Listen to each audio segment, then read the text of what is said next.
Hey, Timothy, tell us about Taros and Cookie the Blink Dog. Yeah, so Taros is an elven druid from the Whispering Plains, and he also, and you can always spot him because he has an antelope tail that's usually always visible. Um, that's his thing. His favorite animal is the antelope.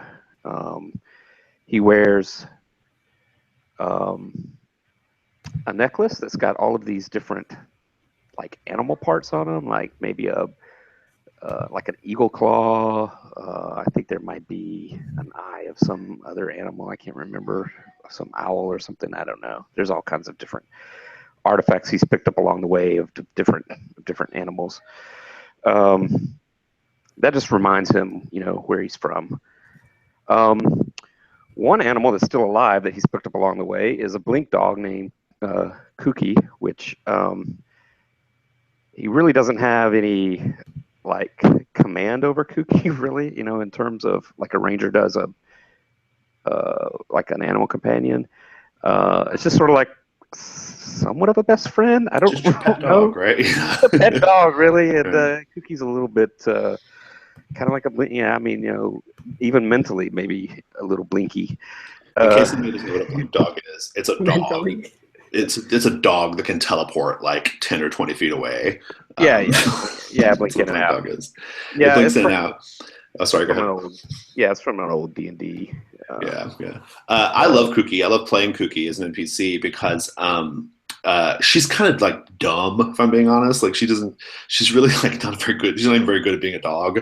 And like she gets really scared about things and like she's kind of like has just like kind of inappropriate reactions to things. And famously, Cookie blinked into a tree and then was too scared to get down, and somebody had to climb up and get her down. So, that's um, right. That's right. So he was given to me by as a gift from a werewolf that we met, who had a pack of these bleak dogs as his pack. But we suspect that he was Cookie's kind of like a lemon dog, right? He's a looking to regift. unload.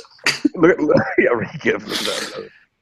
Cool. So anyway, that's kind of where we are with it. I Awesome. carry a spear around and just kind of wear weathered hides and got braided hair. I don't know, just kind of standard druid looking stuff. So Awesome. that's me. Cool. I should mention that uh, uh, you are all part of a you are all part of an adventuring guild called the Company of the Three Kings, and you don't have to know much about it, really, but just it's kind of the reason why you're all together. It's a good like stand-in reason for why you might be together, right? It's a loose association of mercenaries and freebooters who they have like a central base and stuff, and but they go out on quests and stuff together. So um, cool. Gregor. Chris, let's talk Gregor. Sure.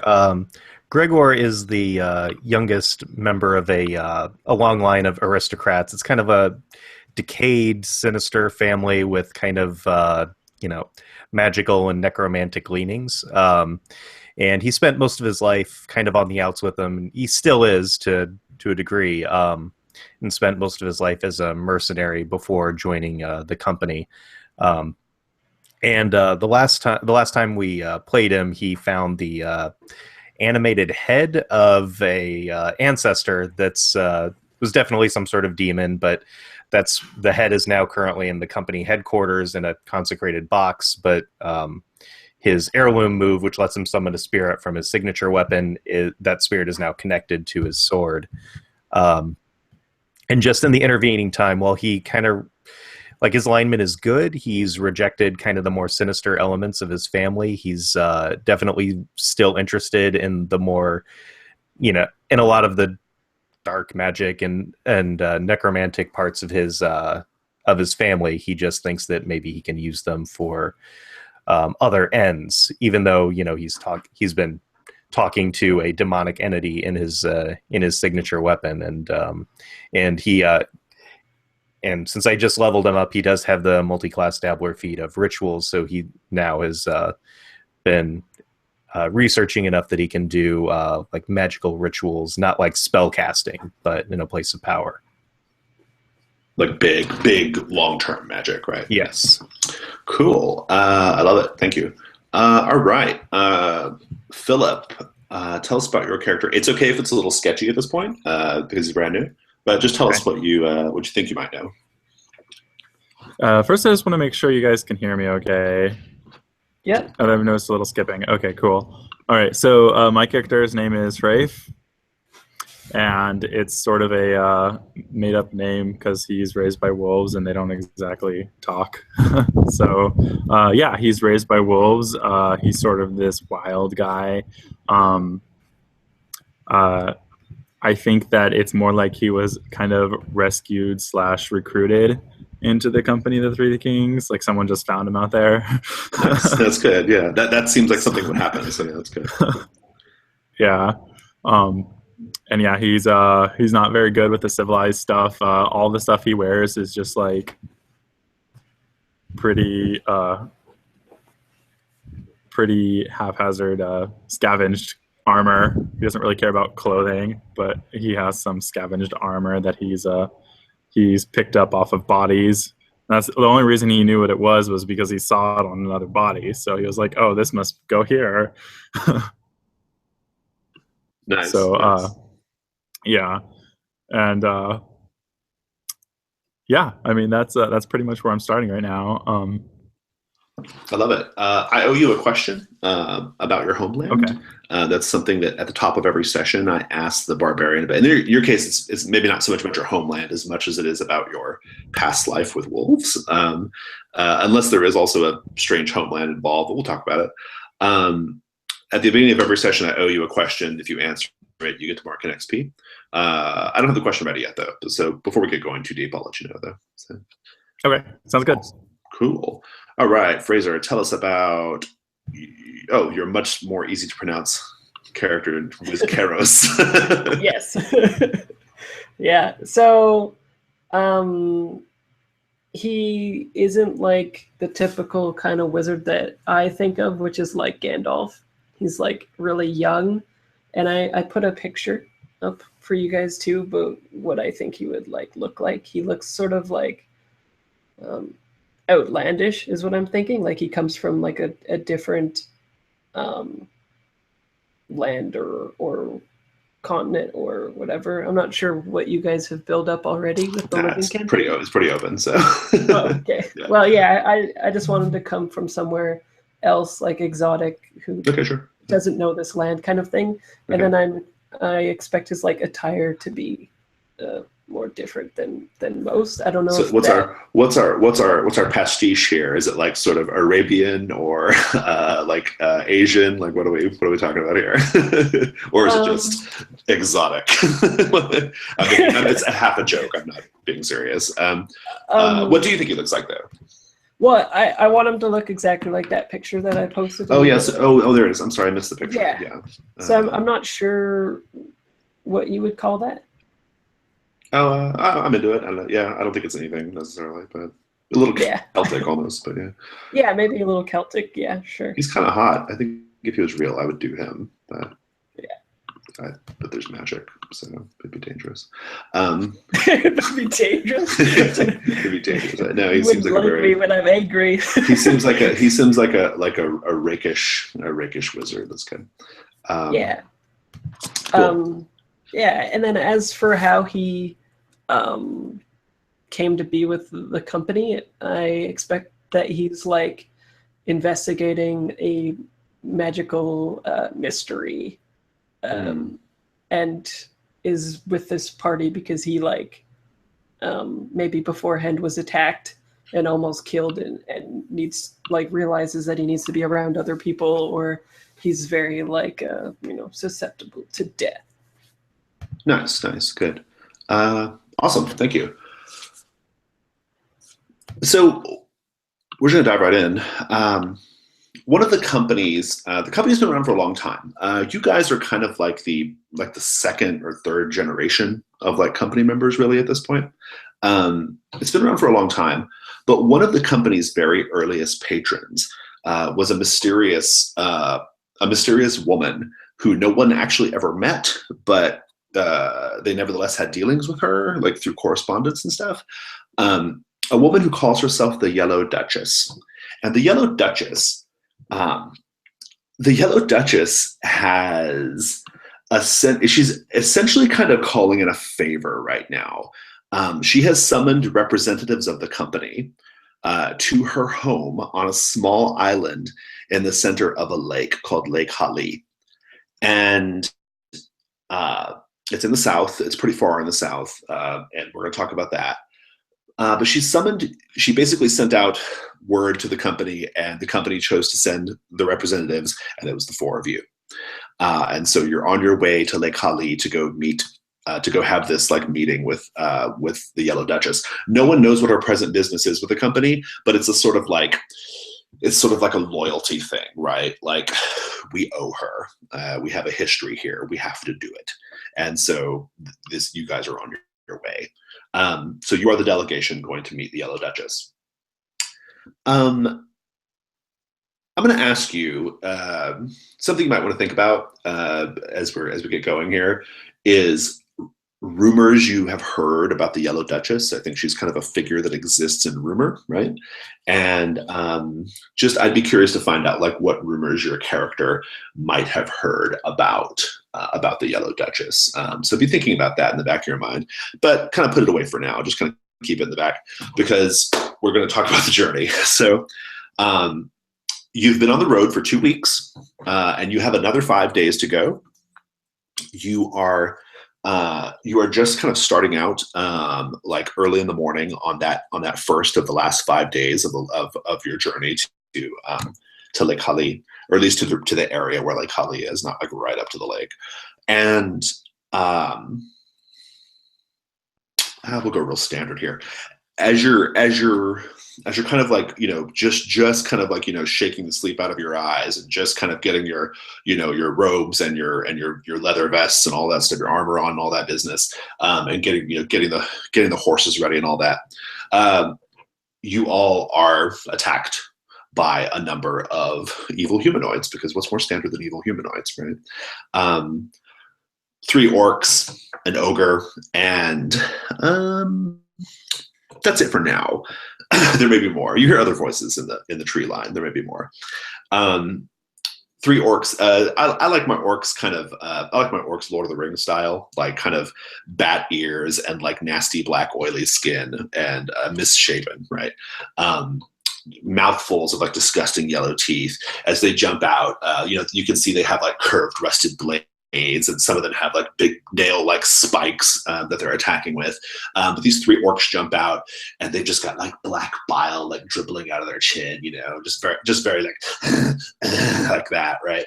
And the ogre, anybody who's steeped in D&D knows that an ogre is about like 7-8 feet tall, about 4 feet wide at the shoulder, just a big thick wall of like caveman like muscle, wearing furs, big bone club.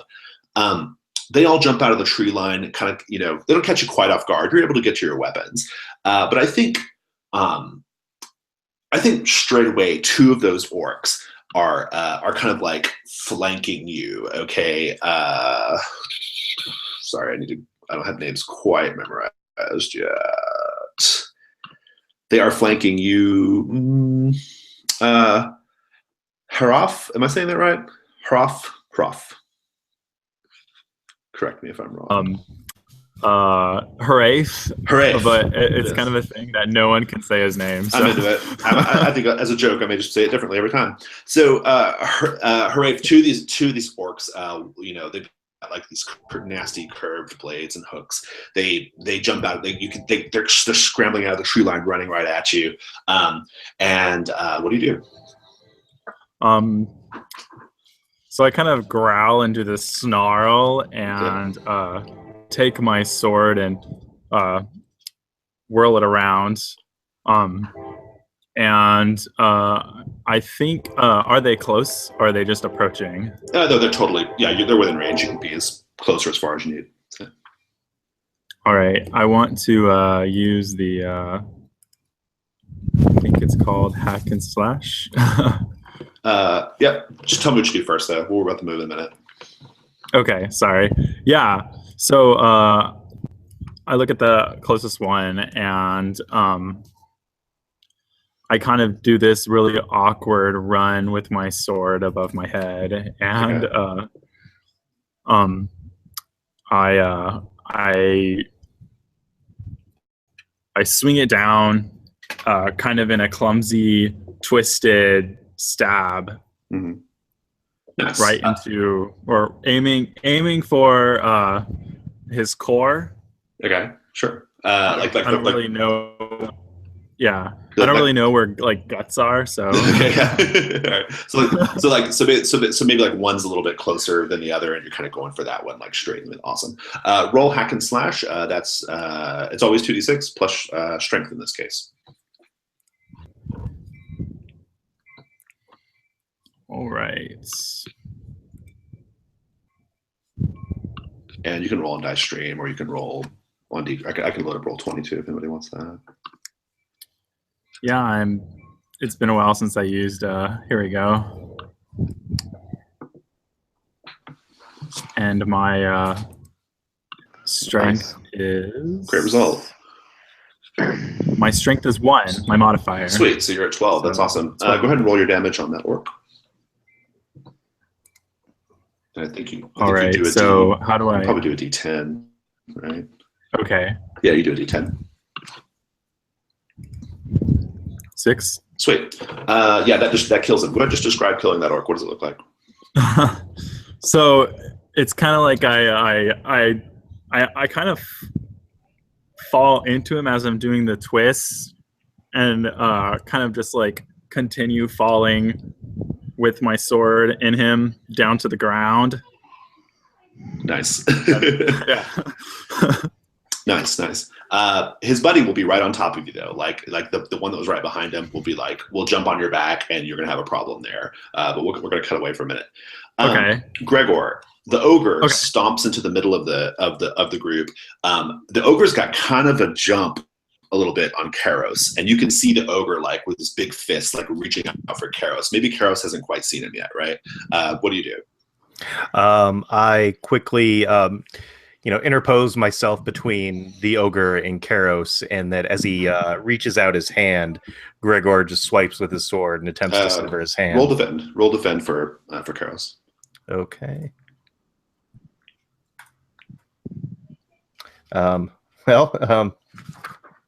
Defend is plus. What do I add to that? It's plus con. I don't think you're plus going to make con. it though. No. Let's have So 4. 5. Yeah. So 5. Ouch.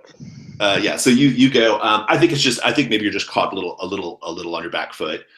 He's reaching for the for Karos. He sees you though, and I think he just catches you and like lifts you up with like one hand, his big small-sized hand, right, a mattock-sized hand, and just like squeezes on your head, just like crush. I don't know what ogres do. Let's look it up. Oh man, I usually have the monster pages all sorted out in my notes, but I kind of decided on the fly what was going to be attacking you. So. Sweet. It's going to be just a D8 plus 5. No big deal. Oh. No armor too, because he's crushing your skull. All right. 8. Karos, you're in the clear here though. You see Gregor try to like stop the ogre, and like the ogre grabs him and is just squeezing Gregor's skull. Right. You kind of hear Gregor cry out. What do you do? Okay. Oh, it's Karos, not Taros. Yeah, that's going to be an issue. That is going to be an issue. I'll say Karos for Karos. How's that sound? Does that work for you? Sure. All right. Karos, what do you do? I move up my sleeve, and there's like tattoos going up there. Nice. And I like start rubbing my hands together like that, and then like go like shoot my hand forward, and I want to do magic missile. Nice. I think you got enough space. Magic Missile is a real fast cast, right? Go ahead and roll plus int to cast that. Okie dokie. My int is 2. Dice stream.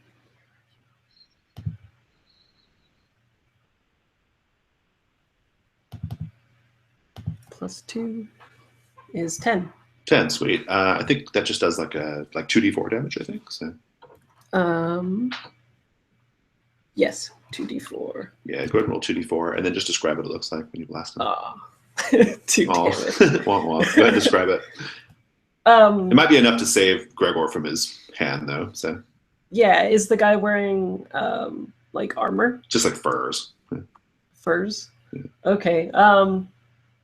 Maybe instead of I'm really flustered, so instead of it being like very like thick and big magic missiles, they're like tiny little like fairy looking twinkly one kind of thing. Okay. And they just sort of like Sparklers. Yeah, like sparkle like and kind of pop when they hit the skin, so they're more annoying than they are nice. Incredibly damaging. No, I love it. That'll be enough to drop Gregor, though, right? So. Yeah. I think he will. He'll drop Gregor, and he'll focus his attention on you. Awesome. Taros, you have a decision to make. The one orc. So if you recall, the barbarian was facing down 2 orcs. He killed one, but he kind of sunk down on top of them. He kind of left himself exposed. That other orc jumped on his back and has just got a knife and is just ready to go to town on Hoffer's neck, right? But you have your own orc problem too. You see out of your peripheral vision that another orc, Cookie, faithfully and helpfully is just standing there looking at it. It running out of the tree line of your peripheral vision, coming after you as well. What do you do? How close am I to the ogre? To the ogre. The ogre. Everybody's within a relatively close range. So.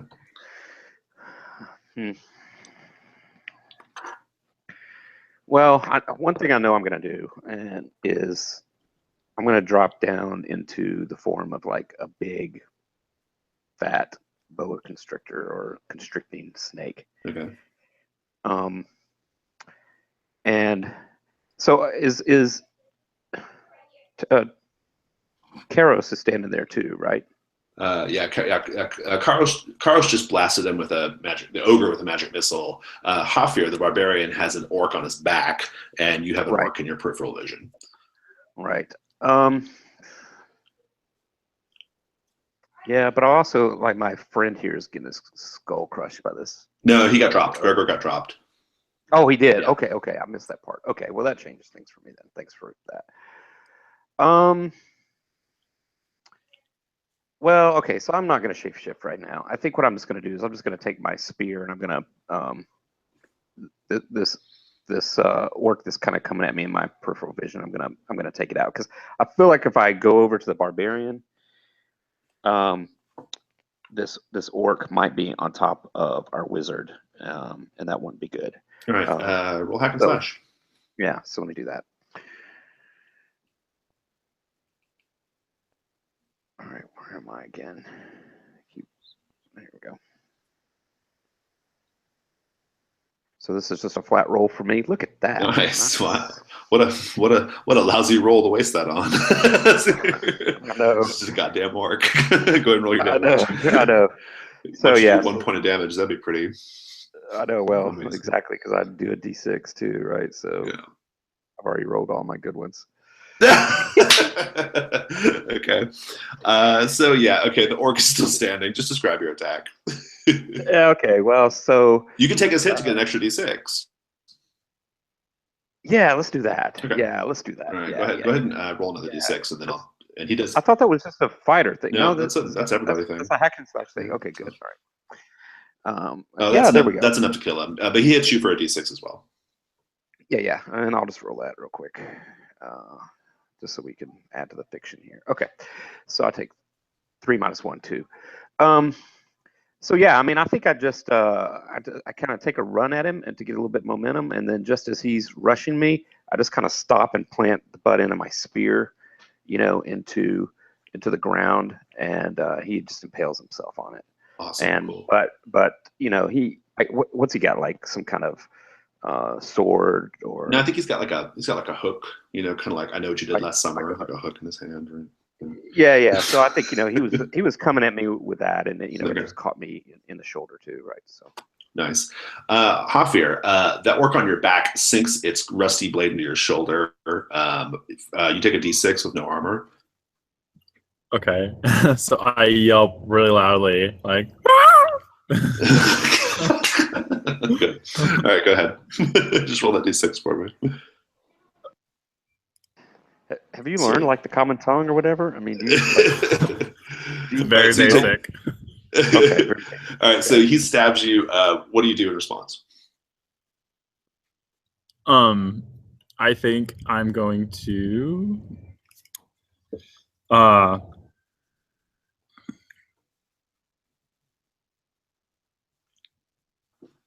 let's see. I think that I'm going to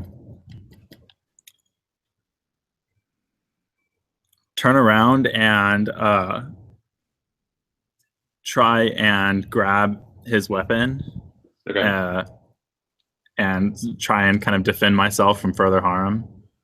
If you're just gonna try to, if you're standing in defense of yourself, I'm into that. If you just want to try to grab his weapon, I think that might be.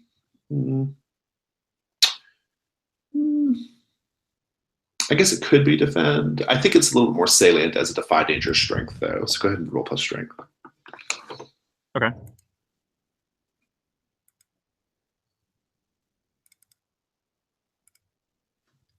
So that's a total of 9. 9. Okay, so let's read the move together.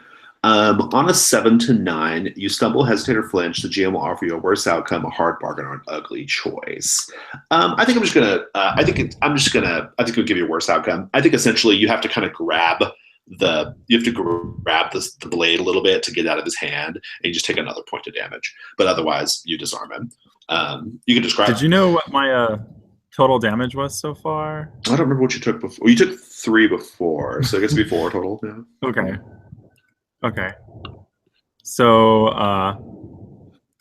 if my HP max is 21, then that would be 17. Yep. Okay.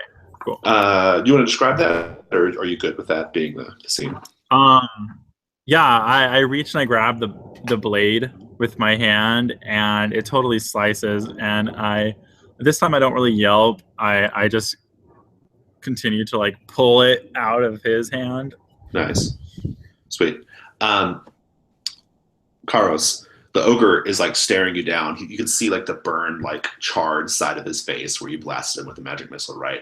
And he's starting to snort like a bull. He's like, kind of snorting. You can see his nostrils flaring out, right? Big nostrils. You could probably fit like a baby's hand up in those suckers. And he's got his club. But he's going to try to just basically like just come down like an axe on top of your head. What do you do?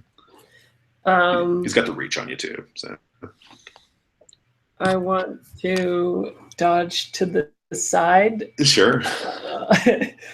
Actually, I think it'd be more interesting if I dodge towards him and try to like roll through his like legs. Sure. Nice. Defy nature dexterity. Dexterity. I wonder if I chose that as a good stat. Let's see. A 0. Okay. We'll see what happens. No, miss. You roll under him fine. Describe it. I'm picturing like he's running at me like a bull, right? Mm-hmm.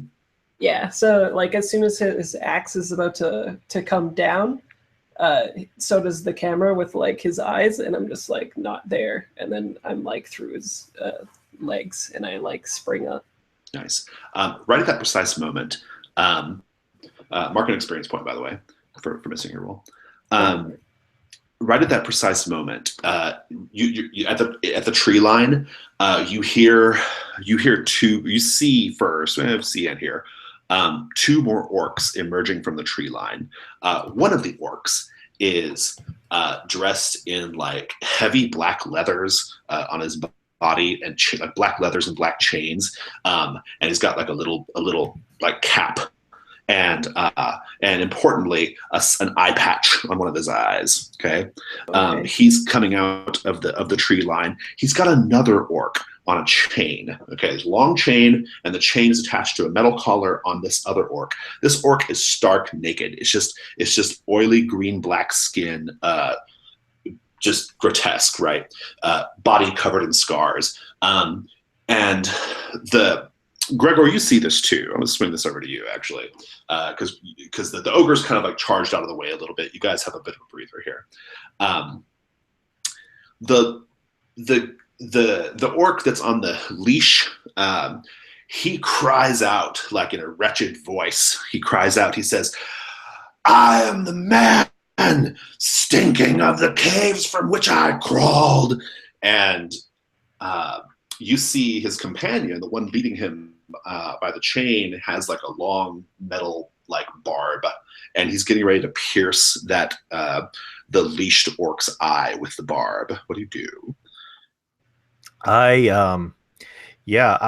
as soon as I see that, I kind of run, focus my, as soon as I get my bearings, after having my head partially crushed, I will run towards not the orc on the leash, but the orc with the barb. Stiletto, yeah. And I just went, kind of as it's like you can see the barb, coming towards his eye, like he's just going to just slash at his arm, like at the elbow, and see if he can defy danger, sever his arm. Dexterity for quickness. Okay. Let's see, 7 plus 6. 6. Go ahead and mark an experience point. What is your race, Carcosa? Are you a man? Yeah, I'm a man. Gregor, you're a man as well, right? Yes. Barbarian, Hafir, you're a man. You're a wolf man, right? Yeah, everyone's a man. Human being. There's an elf, right? Taros is an elf. Yeah, everyone else is human. Everyone else is human. I'm going to roll a d6. No, I want someone else to roll a d6. Since it was your fail, I'll let you decide, Gregor. Actually, Chris, I'll just let you decide. Which of yourself or your 2 human companions is the target of this spell that's being cast right now?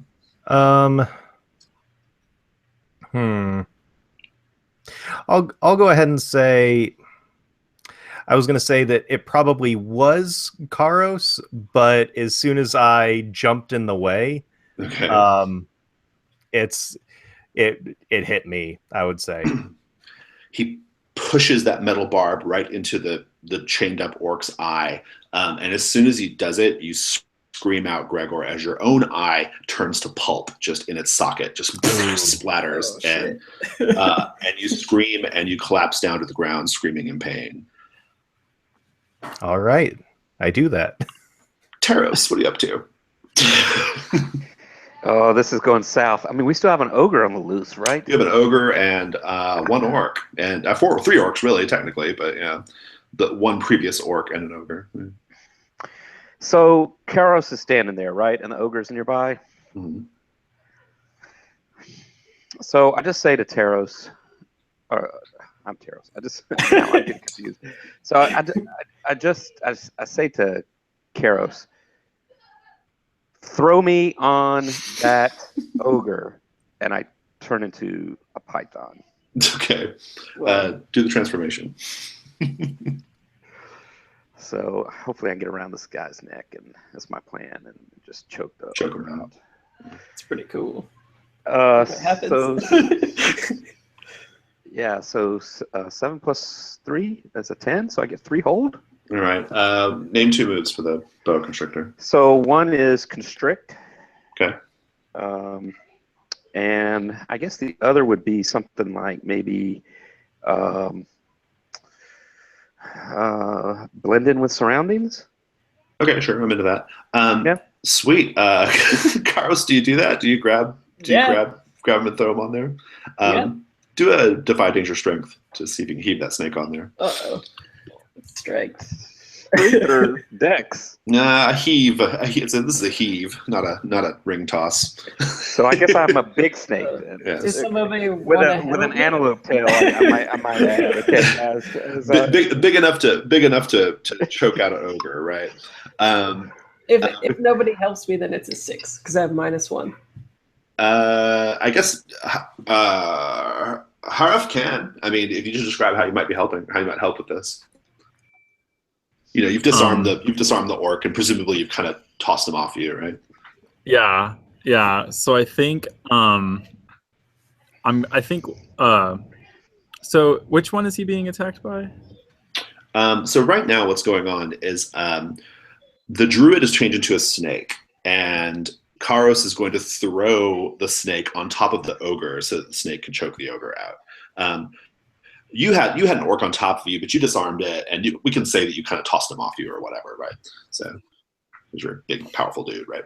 he just needs he just needs help. He just needs help throwing the snake onto the ogre, Or distracting the ogre or something. or something like that. Yeah.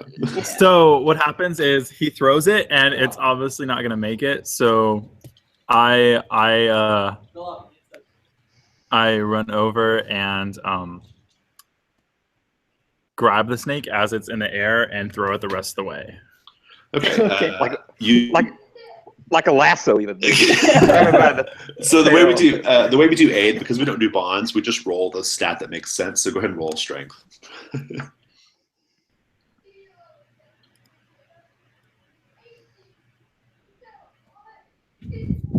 So that's sorry.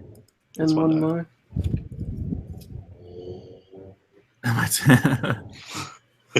Okay. 5. Do you have 3? I have 1 strength modifier, so that's that's good then. 7. 6. That's 6. Isn't it a 4 and a 1 makes 5 plus 2 is 7? My strength modifier is just 1. Oh, I was looking at Chris. Oh. Well, both of you go ahead and mark an XP. Taros, you're in the danger zone. You know that, right? The ogre just catches you, Taros, in your snake form, and just like a fucking tube of frosting begins squeezing your guts out of your mouth. Taros! Just like a tube of frosting. D8 plus 3, please, or plus 5. Ouch. And this is how we all died. That's the first fight. 10. Oh, that's painful. Gregor. Minus your armor? All right. Gregor, you're kind of a little bit away from the fight, right? Because you kind of ran up to the tree line where the orc one-eye was. But you're down there screaming, you're rolling around on your back. And the orc one-eye just very casually drags his little friend over to you, and now he has a cleaver in his hand, and he grabs the hand of the leashed orc, and he's getting ready to chop that fucker's hand off. What do? You can react, because you know what's going to happen. Yeah, I kind of I kind of notice what's going on, and I will at first kind of pretend that it's that it's still it's that I don't know what's happening, and then when it looks like he's about to be focused again on the chained orc, he will again try to suddenly strike out with his sword. Nice. I like that. Do a defy danger. Let's do defy danger strength, because he can't really hit you back, but it's still a dangerous situation. So go ahead and do defy danger strength. Okay. 9. Okay. I think you're going to be able to knock the blade out of his hand, but maybe not do any damage or anything. So just describe what you do.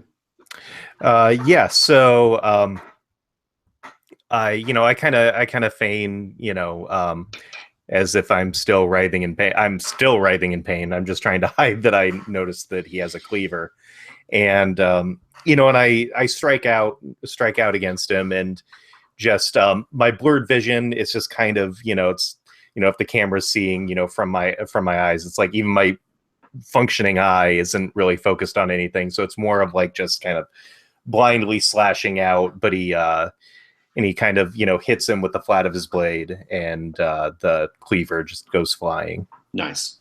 I'm going to go back to let's go to Karos. Karos, you see the ogre has Taros in snake form, and he's just squeezing his guts out like a tube of toothpaste.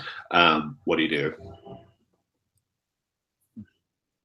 Let's see. I was thinking that I would shoot another Magic missile. Yeah, and I was thinking like maybe this time he's like it's like a sniper rifle where he has to like slow his breathing kind of thing, so the magic like works properly, and then he like hopefully lets the magic through him properly, and it looks cooler. Oh, that's better. So that's just gonna be +2, so 9. Okay. So you have to make a decision on a 7 to 9 for the wizard for cast a spell. The decision is, you may have it in front of you, but I'll read it out to you while we're getting accustomed to things. You have to either draw unwelcome attention or put yourself in the spot. The spell disturbs the fabric of reality, and you take a -1 ongoing to cast a spell until the next time you prepare spells. That might be a safe choice just because you're going to have some downtime after this fight. After it's cast, the spell is forgotten, so and you have to prepare it again. Okay.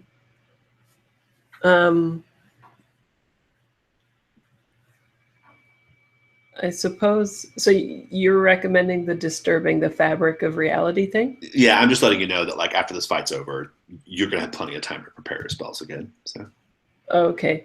Yeah. Then I'll do that, and maybe what happens for disturbing the thing is like the tattoo that I touched to cast the spell like recedes and goes away into my skin.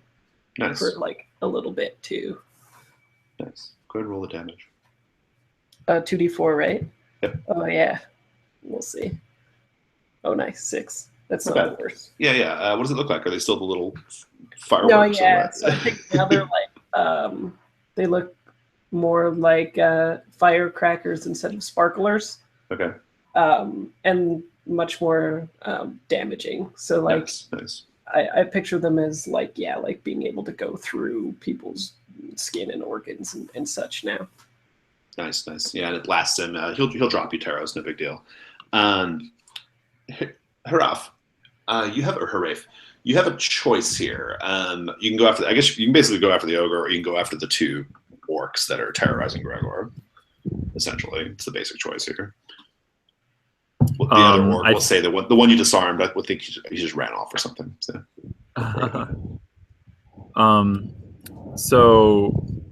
I go for, was it the which one was isolated, the orc or the ogre? The ogre. The ogre just got blasted by the magic missiles. It's just he's by himself. He just dropped the snake. Yeah. Okay. Yeah. So I think I charge at him. Okay.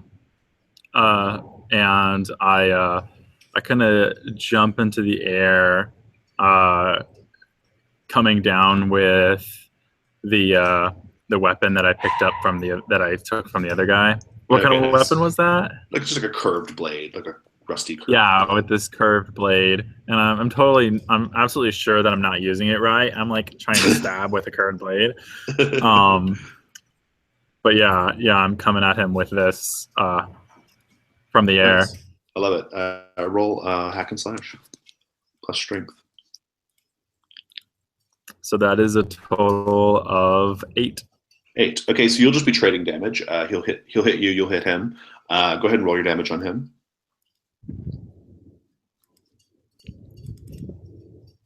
Is that 2d6 again? Oh, your damage is a d10. Oh, sorry. Yeah, it's always a d10, no matter what weapon you use. 8. That'll be enough to kill him. I think he gets a nice baseball. He gets a nice baseball swing on you though at the same time with his club for a d8 plus 5. A d8 plus 5. Maybe he clubbed you with me. So yeah, that's is that 6 total damage? Total. Yeah, minus any armor that you have. I actually have 1 armor, so go ahead and This would be 5. Yeah, just describe killing him. Yeah, so I come down like on his head and kind of knock him back. Um, uh, and I think what I do is I'm like straddling his chest and I'm just like stabbing his face into a pulp Nice. Okay. Nice. with this curved blade. Yeah. And how did you say that I got that harm? Oh, I think Or just like did you? I think like he as he's in his dying the throes of death, he just like manages to swing his club like and kind of clips you hard on the shoulder. You kind of spin around, but he otherwise falls down dead. So. And then it's like a scene from The Patriot. Yes. All right. Well, Taros, you have a moment here. What do you do? Did you say Taros with a T? Taros, yeah. So I get dropped, right? Yeah. I'm hurting pretty bad, but also kind of know what's going on over there with Gregor.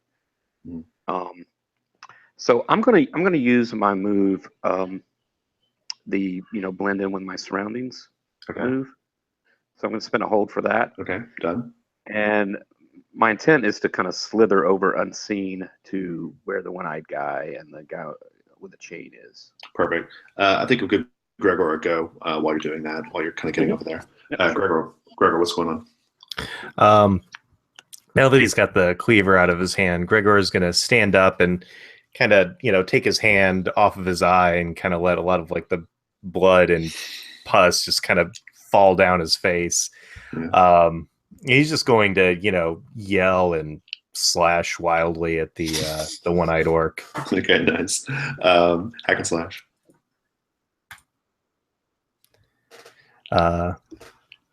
10. 10. Roll your damage.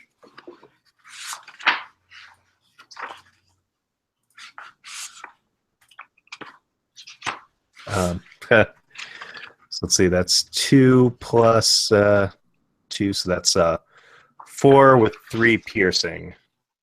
Okay, the 3 piercing will help a lot. Do you want to take the extra d6, or do you want to take his blood? Would you get the extra d6? Yeah, I'll go ahead and take the extra d6. All right, go ahead. So next to 3. He'll just do a d6 as he doesn't hit you. I think he has a dagger and he stabs the leashed orc on the shoulder. Your shoulder rips open. Gotcha. But what was the total damage you did to him? Total damage was 5 with 3 piercing.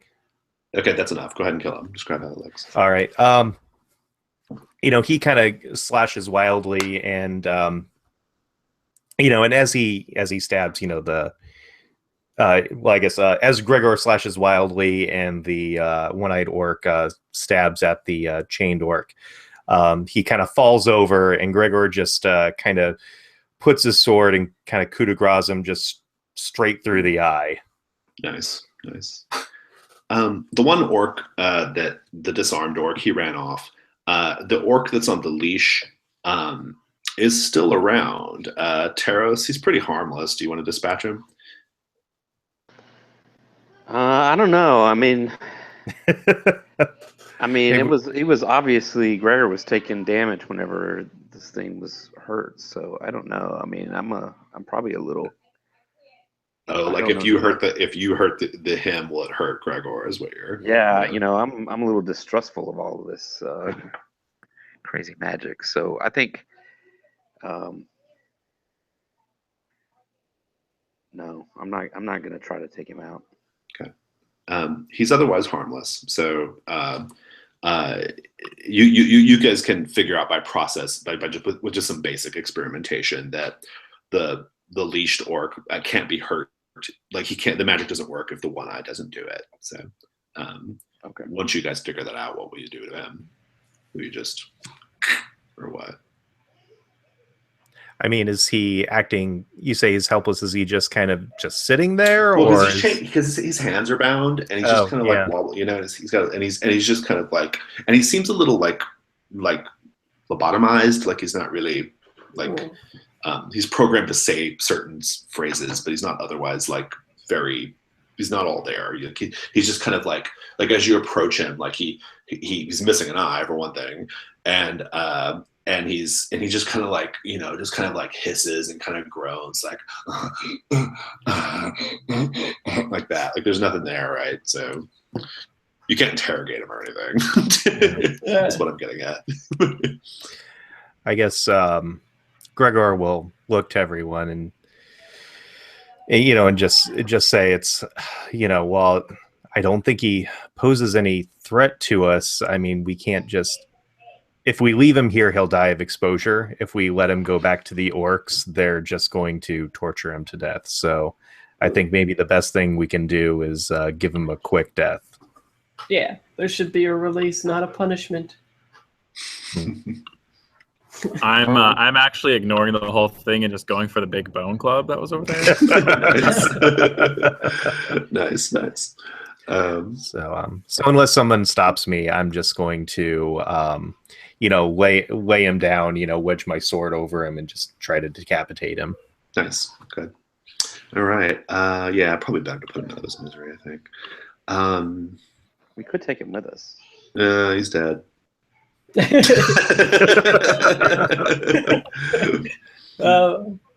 There was a clause there that said, "If no one stops me, I do this." Yeah, no, I wasn't stopping him. I know. Is whatchamacallit?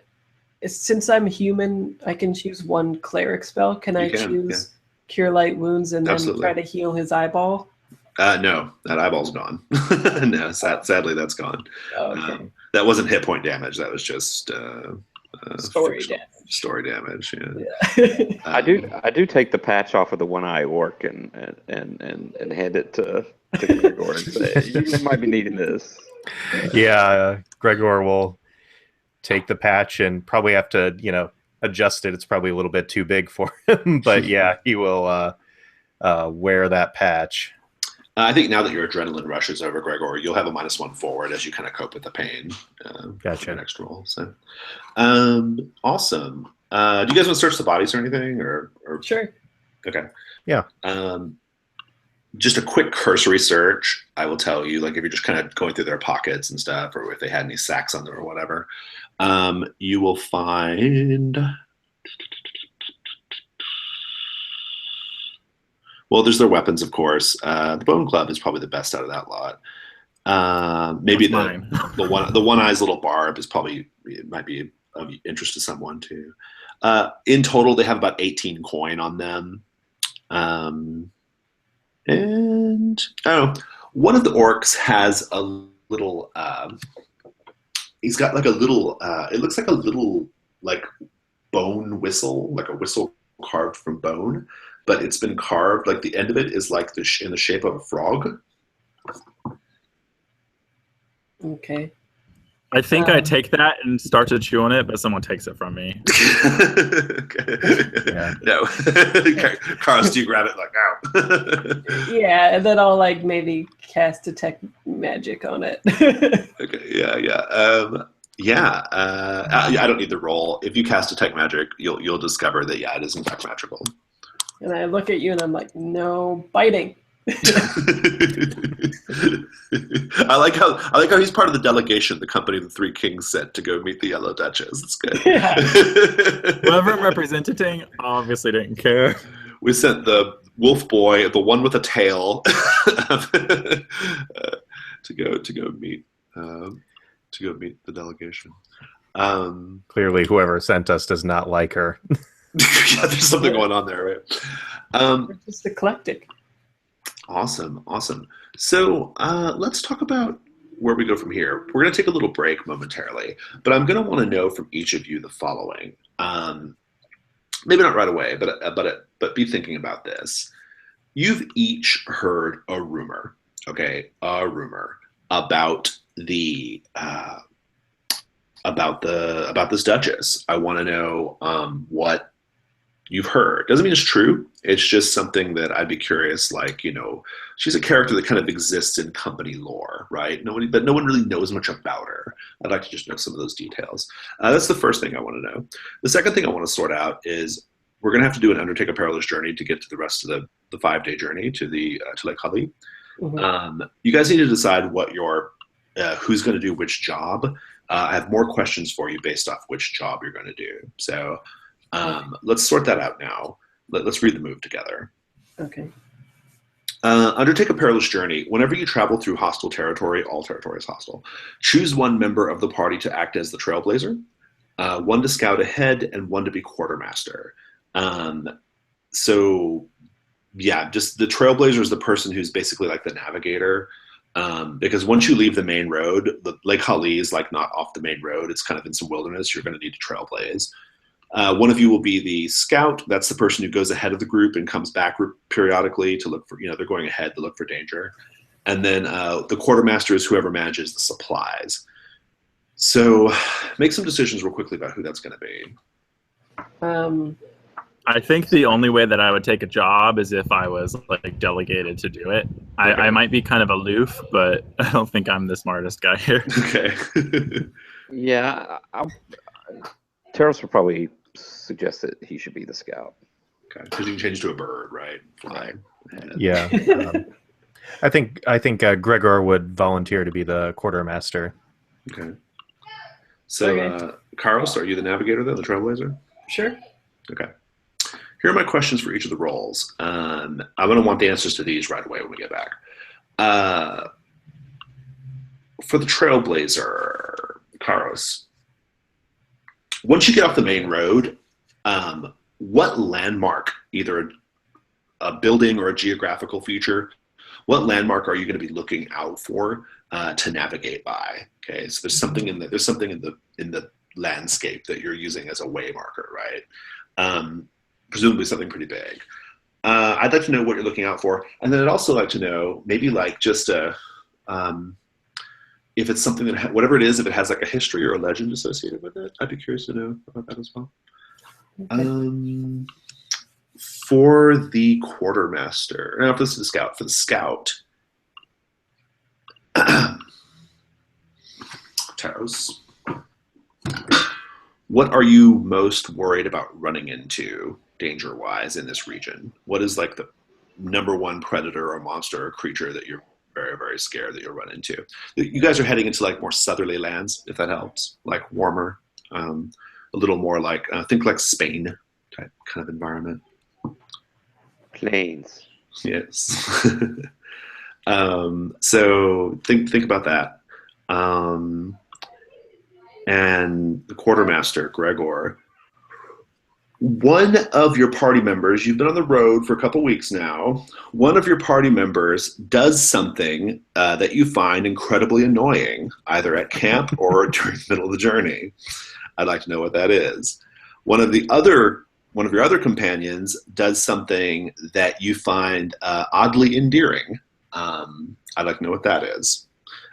So yeah, let me know what those are. And Harif, I've got a question for you too, but I want to go ahead and give you your barbarian question right now. What's the protocol for when the pack would kill something? Like you got these bodies laying around. Do you do anything in particular? Usually the alpha of the pack would get first dibs. Okay. And then once he kind of moves on, everyone else just kind of races in. Yeah. So, well, when your companions weren't behaving in any particular way, what did you do? What did you do once you realized you had a free reign of the bodies? Oh, the orc and ogre bodies here? Yeah. I think I probably went over and smelled them. How did they smell? I don't know, like as far black as bile. Yeah, like black bile and chicken. Yeah, they probably didn't smell very good. Yeah. but I definitely went for that big bone club and took that. Okay. But otherwise, you just smelled out the bodies to see if maybe they were edible or what? What was the? Yeah. Okay. All right. So there's a possibility that like at some point you might just start eating something that you all kill. What was that? There's a chance that like at some point you'll just start randomly eating something that you guys all just kill, like out in the field. Yeah. Okay. Yeah. All right. I'd love to see that on screen at some point. Yeah. Mark an XP for your barbarian question. And now your undertake a perilous journey question is the following. And then we're going to take a little break so you guys can get some water, think about this stuff. Your question is yeah. I want to know about the history of Lake Hali itself. Um, you maybe your pack is from these lands, and you have some kind of like awareness of Lake Hali, or some kind of maybe you have some kind of connection to it, or maybe you just know something for some reason about Lake Hali. Strange rumors concerning the lake itself. I'd like to know what that is too. Okay. Let's take a good little break here. Let's just be back at like on the hour. Okay. Okay. I'm good. All Thanks, right. guys.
All right.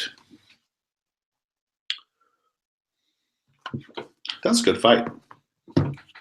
It's very like, it felt very classic, very classically D&D. I like that. All right. Good. Carlos, you ready? Yeah, I was thinking that maybe periodically throughout this land, there's like ancient chapels or cathedrals, and at the top there's like a I don't know what kind of religions and stuff there are in it, but it's pretty open. Whatever you think is cool. I think in like an ancient religion they had a angel at the top of this, and if you look at each one, one of the arms would point to the ancient like capital city, so you would know in what direction you would be going, and you can use those as waypoints if you know where That's you're good. going. Yeah, that's really good. Nice.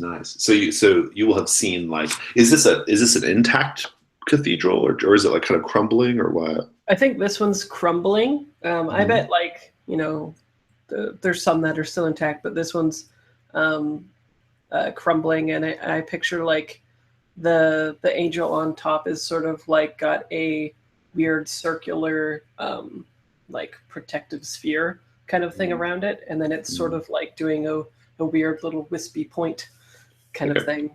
Yeah, that's good. It's nice. Thank you. Roll Trailblazer. Let's see how it goes. Plus wisdom. Wisdom. My wisdom is pretty good. Oh, but not good enough. 6. 6. Okay. I love to fail. Failing's my favorite.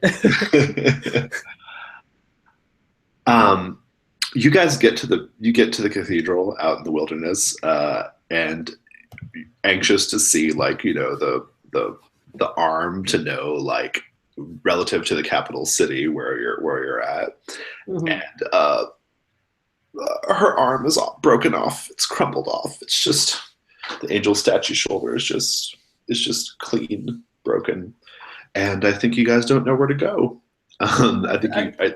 It's like, oh shit. I picture myself like grabbing, like I think like the arm is somewhere around, and I find it, and then I go up there and I do the Jurassic Park thing with the sign where I'm like.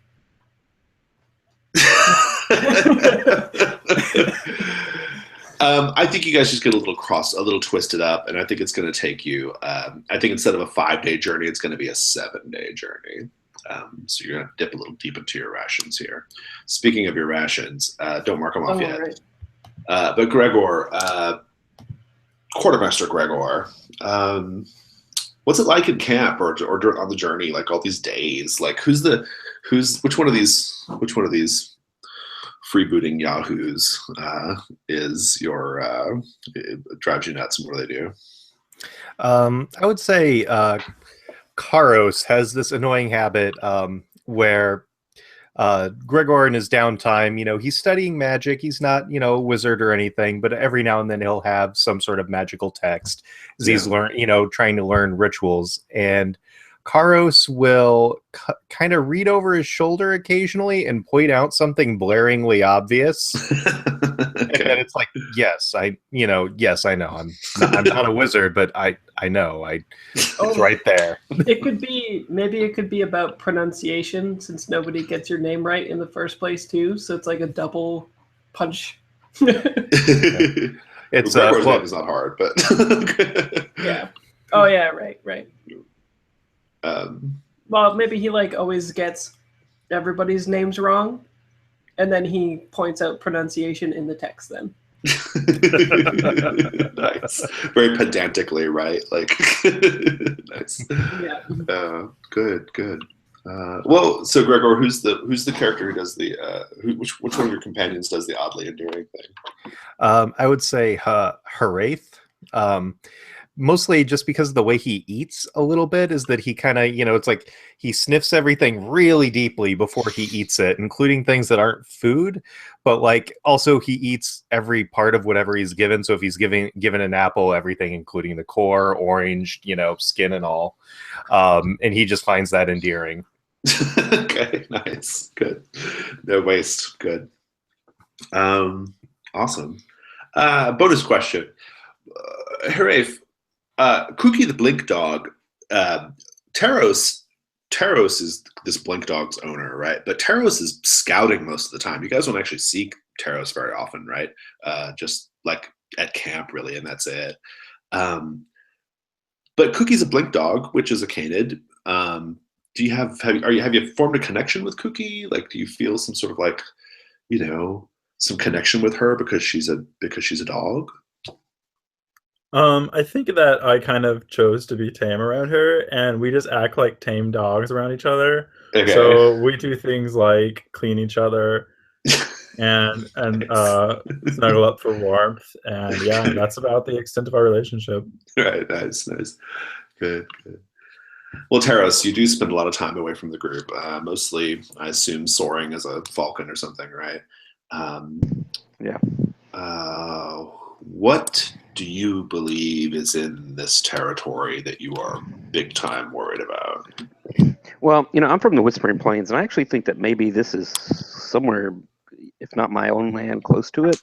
Mm-hmm. I think I'm actually fairly familiar with this actually part of the world for a change. Yeah. And one of the most terrifying things that inhabits these plains that we're kind of going through is a thing called a plains drake. Oh. They're kind of dragony looking, but they're really like these big lizardy snakes. They don't have wings, but they have claws. And they breathe fire, Okay. but they're just these, and they have these nasty claws. They're scaly, like somewhat like heavy armor scales, kind of. Maybe not. About how big? I think they're really fast, right? I mean, they hunt. I'm imagining like a Komodo dragon, right? Or yeah, like that, yeah. Right. Yeah. Yeah, exactly. They're big like a Komodo dragon, and they're Yeah. fast. And so they're really feared. I mean, you have to really keep an eye out. I think there's telltale signs that they might be around, because they do breathe fire, and it's lots of times kind of easy to set the plains on fire a little bit, with grass fires and things like that. So I think you can kind of maybe get a heads up perhaps if they're around. But anyway, that's good. That's before I forget, Gregor, we roll quartermaster real quick. Sorry, I forgot earlier. Oh, yes.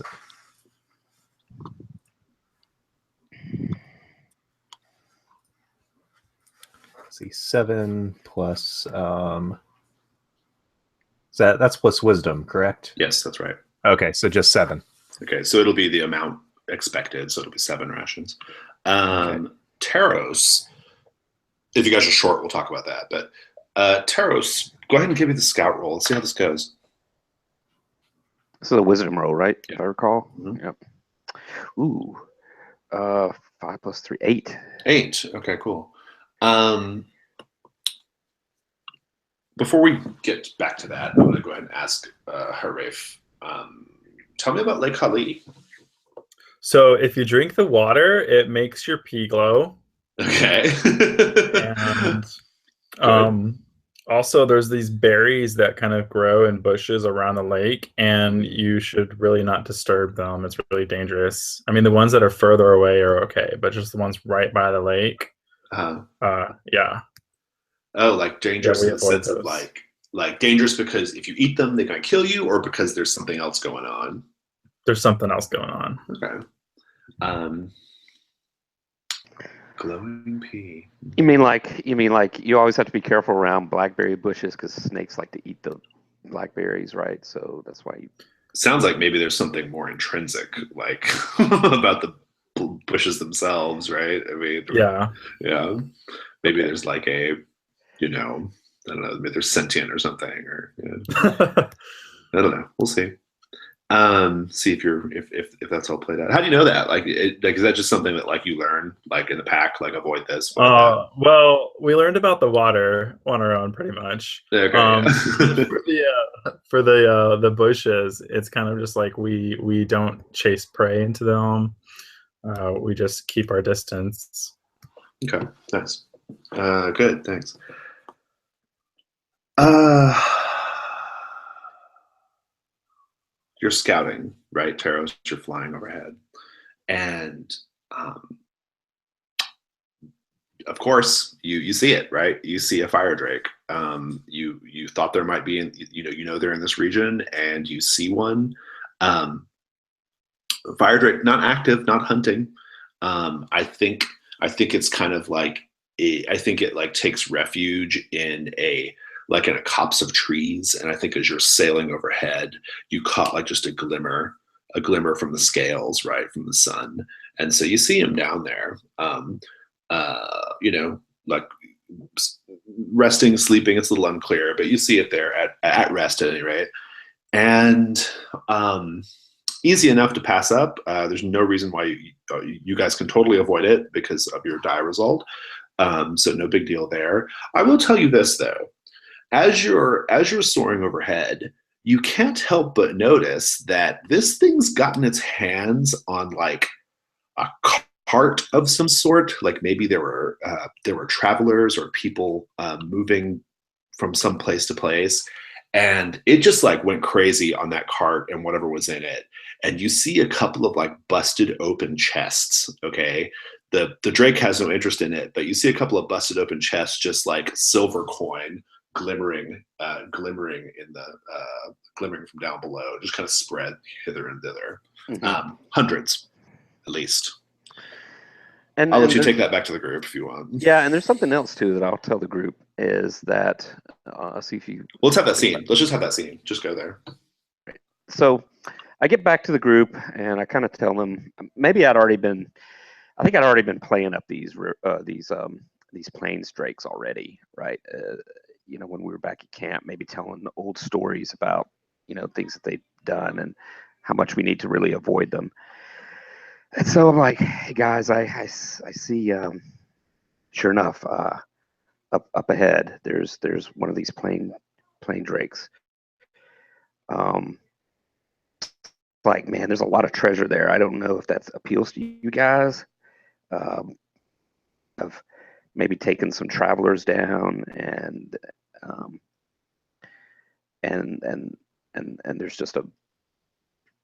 there's a lot of coin, if that's something that interests you guys. But here's the other thing too. And I'm kind of looking at Gregor, and I'm kind of looking at Karos. You guys may know this already, but there's things that you can harvest from a plains drake that can be used in all kinds of magical rituals and things like that. They breathe fire. They breathe fire. They have really spicy poop. They do, and they've got these, crazy hard, scales and things like that too, and long claws. And so there's an enormous amount. They're very valuable to the people on the plains if they can ever catch one. It's like food forever. It's like all of these rare substances that they can use to create all kinds of potions and things like that with, and other stuff. So, and then there's coin. So I don't know, they're really dangerous. Part of me wants to say we should just move on. The other part of me is like, some of this could even be interesting treasure for the the Yellow Duchess too. If we arrive at her place bearing some interesting gifts. Just a thought. Well, that's intriguing. I guess one thing I can bring up, and this is partially from me, and I saw on a couple other people's sheets, is we are running low on rations. So A dead fire drake would definitely get us. Would probably get us all there and back. That's true. And if you guys, that's true. If you guys don't like, if you guys run short on supplies, it's a problem, right? You get sick and you get negatives and stuff. So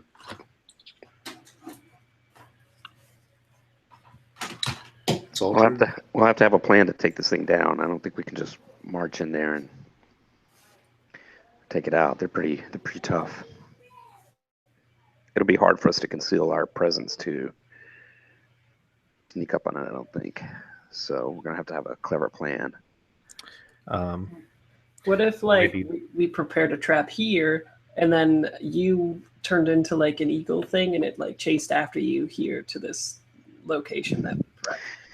Yeah, or maybe an antelope. I'm pretty fast, and it might chase me down. I'm not sure it'll deal with me in the air because they don't really hunt things in the air because they can't fly. But an antelope, yeah, that's one of their favorite foods, right? I mean, they take whole herds down, right? So, yeah, something like that. Yeah, I get what you're saying. So trap. What do you guys think? I was about to suggest the exact same thing. I guess how large are the plains drakes? We're gonna say it's like I think the body of this one is like the size of, I think it's like the size of a cart. It's big size, really good, big thing, right? Very heavy, ponderous. You could ride it. Yeah, it's that big. I guess if we all work together, we could dig a pit big enough for it not to be able to get out of, or just something deep enough that we could get a few good shots at it before it climbs out. Yeah. Yeah, that sounds like a good idea. And anybody have any ideas about muzzling its mouth? I mean, because that fire is going to be. Does fire damage it as well? Because the trap could be in the confined space of the cathedral, so that if it breathed fire, it would hurt itself. Maybe, I don't know. Do you want to spout lore about fire drakes, Carlos? Oh, sure. That's cool. See what you know. Roll %. Oh, I know things. You do know. You know lots of things. Yeah, you're very knowledgeable. I'm going to ask you. I have to tell you something interesting and something useful. The interesting thing is, fire drakes or plains drakes rather. Plains drakes. It's true. Taros has the right of it. Carved up, a plains drake is incredibly valuable in these lands, right?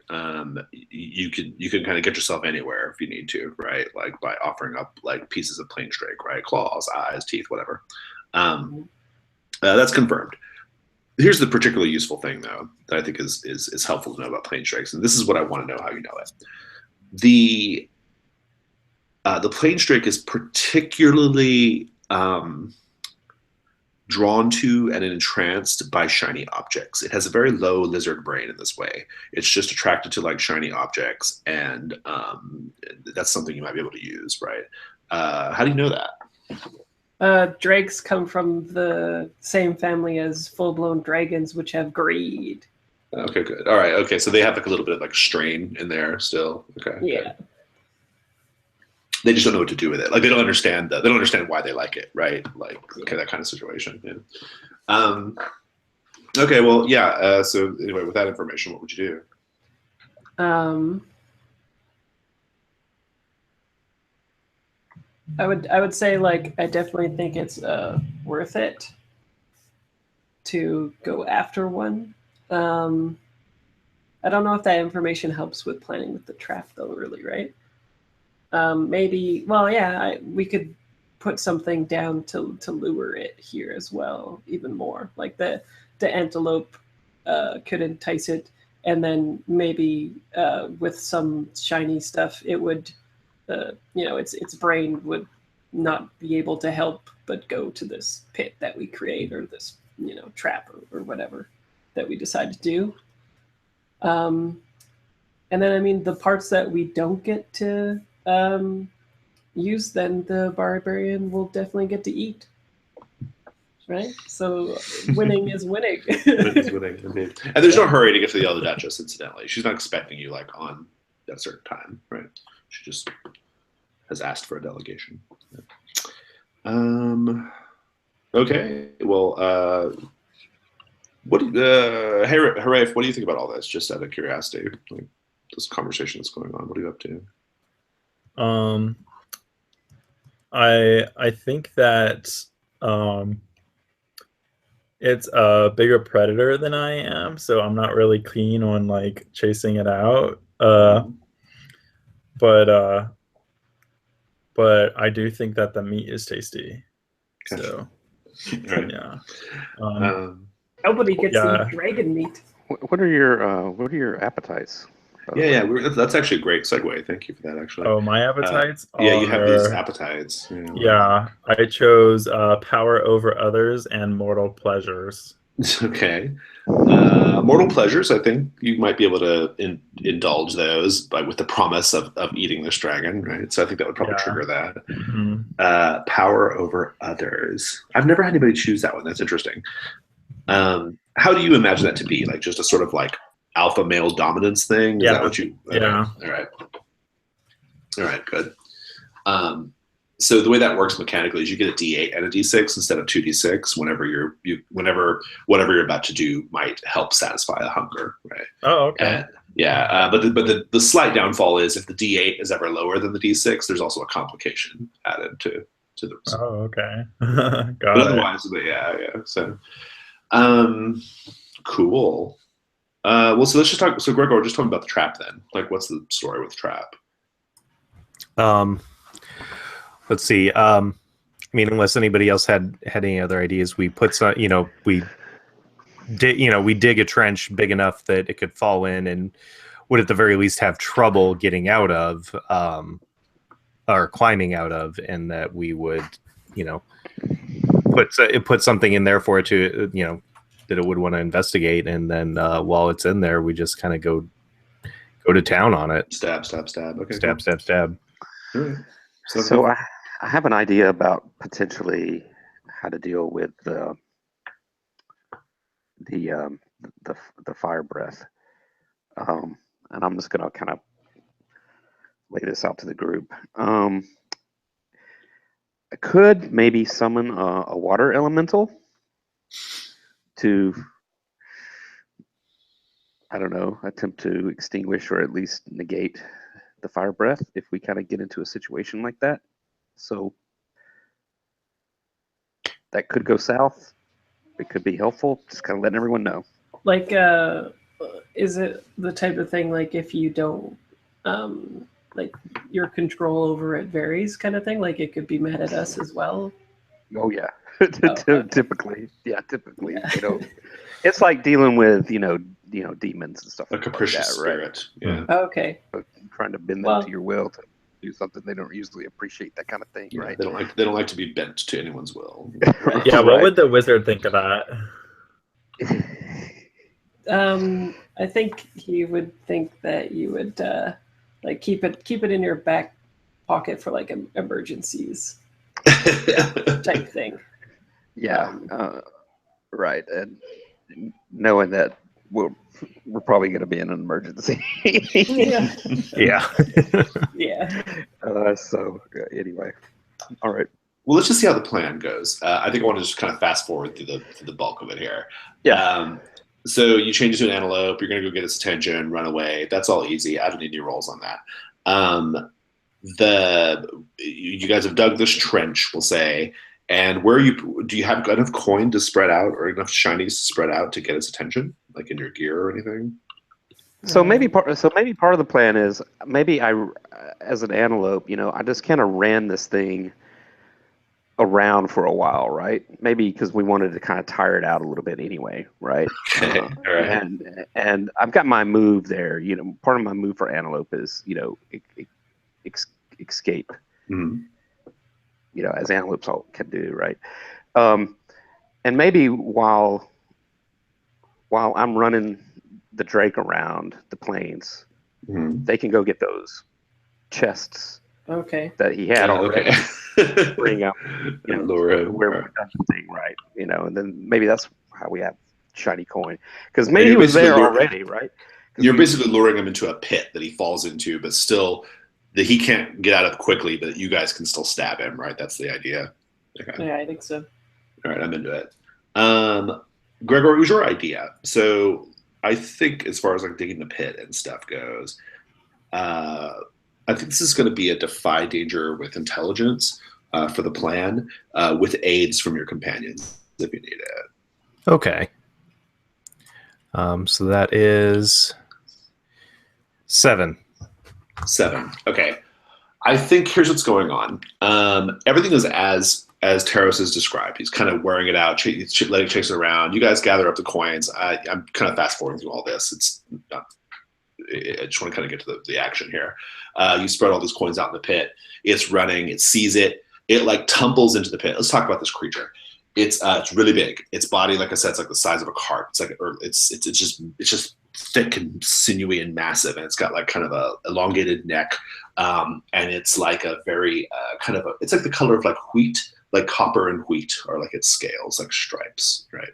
And it runs like a Komodo dragon, but because it's so heavy, you just hear like it just sounds like it just sounds like a thump thump thump thump on the ground as it like thump thump thump thump thump, so you hear it coming before you even see it, right?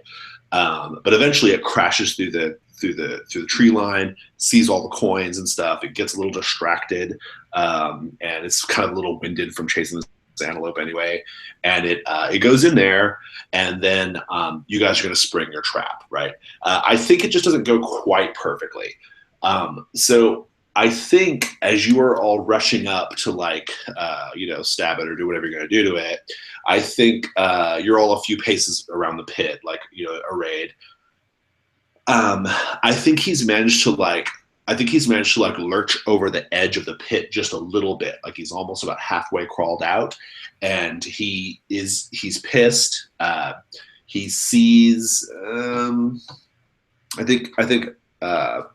think Harif, you're the first person he sees. He's pissed off. He just opens up his big, like wide, like kind of hinged mouth, and he's just like, and just really pissed off. And you see like a little tiny, like a spark, almost like a blowtorch, right before you get ready to like kick it off. You see just a little tiny spark, and you can see he's getting ready to like blast you with fire. What do you do? I fall down and roll over. Okay, nice. Defy danger dexterity. All right. So my dex modifier is 2. So Okay, that's cool. a total of 10. Okay, awesome. And you guys can. You said you took a healing spell, right? Karos. Yeah, it said I could choose a cleric one. Yeah, I'm gonna say just the day has traveled. It's enough. You guys you can have healed everybody, so everybody can be at max hit points. I'm sorry. What was your result again, Harif? Total of 10. Oh, nice. So just describe how you dodge. Yeah. I like fall over and roll over, very submissive with my belly up. Okay, nice. Nice. And I think just like a spray of flame, kind of like a flamethrower being like moved like in a sweeping arc, just like goes left and right, or above you, right? Like that, right? Here's how this is going to work. Gregor and Karos, since you're the two kind of at the ready. The Drake has a total of, we'll say, 12 hit points. Okay, about 12 hit points. Pretty heavily armored though, not quite dragon scale toughness, but pretty tough.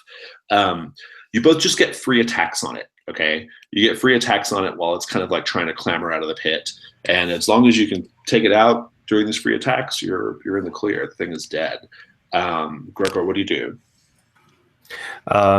Just as soon as it as it leans its head out and starts breathing fire, he just immediately tries stabbing it in the eye, stabbing it through the forehead, just any kind of vulnerable spot that he can get at.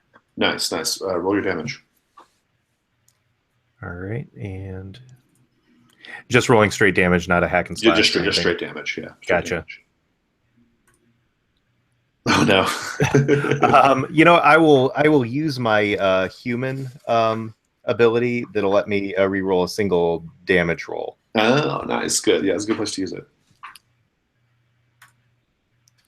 It's better. So that's 8 with 3 piercing. Oh, 3 piercing. Good. Okay, so he's got 5 hit points left. Karos, what do you do? I think maybe when I see the flames come up, that was like a signal, and that's when I send out the magic missile so that it goes in its throat to like, Okay, nice. to like kill it, kind of thing. As long as you do 5 hit points, he's dead. So I definitely hit it. Those, you don't. Yeah, I don't need the spell. Just roll damage. It's fine. Oh, and I'm sorry. I have 2 piercing, not 3. Okay. Oh yeah, I didn't do that. All right. So at this point, the creature has like clambered out of the thing. He's pissed as fuck. He's really mad, and he's like, I think he just runs on top of you, Harafe. Like he just gets on top of your body, and he's got like just big, thick, like curved ebony black claws that are just like, and like one on your neck, right? Taros, what would you have been doing like after you gave chase? I would have, I think, I would have shifted into something powerful. Okay, right. Like what? Like something that's going to be strong enough to maybe, if I have to, kind of try to hand wrestle. So it would be like the biggest bear like I've ever seen. Okay, that's a big, huge bear. Like I know. That's a big bear. Just like that's a big bear. Just like a right. Yeah, just a revenant bear, a bear from the movie Revenant. Dire bear. So you want to roll? Yeah, I do want the transformation. Yeah. Yeah. Okay. So 6 plus 3 is 8. So I have 2 hold. Okay, awesome. What are your bear moves? So I think bear is grapple. Okay, good. And maybe a like a bite. Okay, nice. You can, if you want to, you can spend one of those hold to grapple the bear off of Harafe. Yeah. So I think right at that moment he kind of gets on him. I just jump in and intercede, and maybe even grab those claws with my claws, and we're just like face to face. We're just like doing a thing, right? Okay, good. It's like this, I'm not stronger than this thing, and I'm not going to be able to. He's going to win. He's going to win a strength fight against me eventually, right? But for the moment, we're just at a détente. Nice. Harafe, you have a very tiny window to do something about this. What do you do?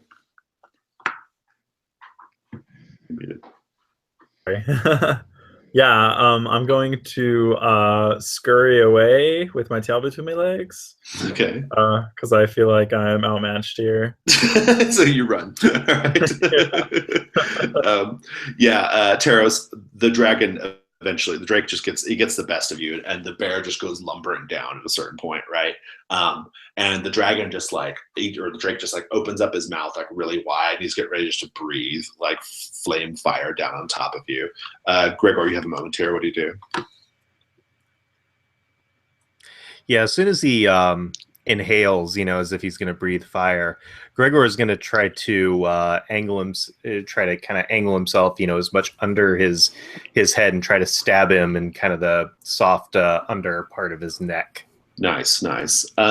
Give me I want to hack and slash because he might be able to turn his fire on you based on your description. 9. You'll just be trading blows. He'll just blast you with flame, and you'll be you'll hurt him. So roll your damage first. 3. Okay, that's with enough. That's enough. Yeah, with 2, that's enough. Yeah, that'll take him out. I think he hits you with the blast of fire. The blast of fire damages your armor if you have any armor on. I do. Yeah, it'll damage your armor. It'll reduce its effectiveness by 1, and you'll also take best of 2d10. So that would be 8. 8, yeah. And no armor on the actual defense of it. Gotcha. Just finish up the scene, though. What does it look like? Basically what happens is that he does get under him, and he does kind of slash at the under part of his throat, and however, it's right as he starts to breathe fire, and just that, with the piercing of the throat, it almost like pops like a balloon, and just flames just kind of come out and into Gregor from the wrong end. Nice. Yeah. Nice. Cool. All right. At the conclusion here, based off your conversations earlier, it sounded you guys were going to carve this thing up and carve it up, and you'll have all the coin as well and all that stuff. Grand total on the coin was 450, so you can divide that up as you wish. Yeah, Hraif doesn't care about the coin at all. They don't have no use for coin.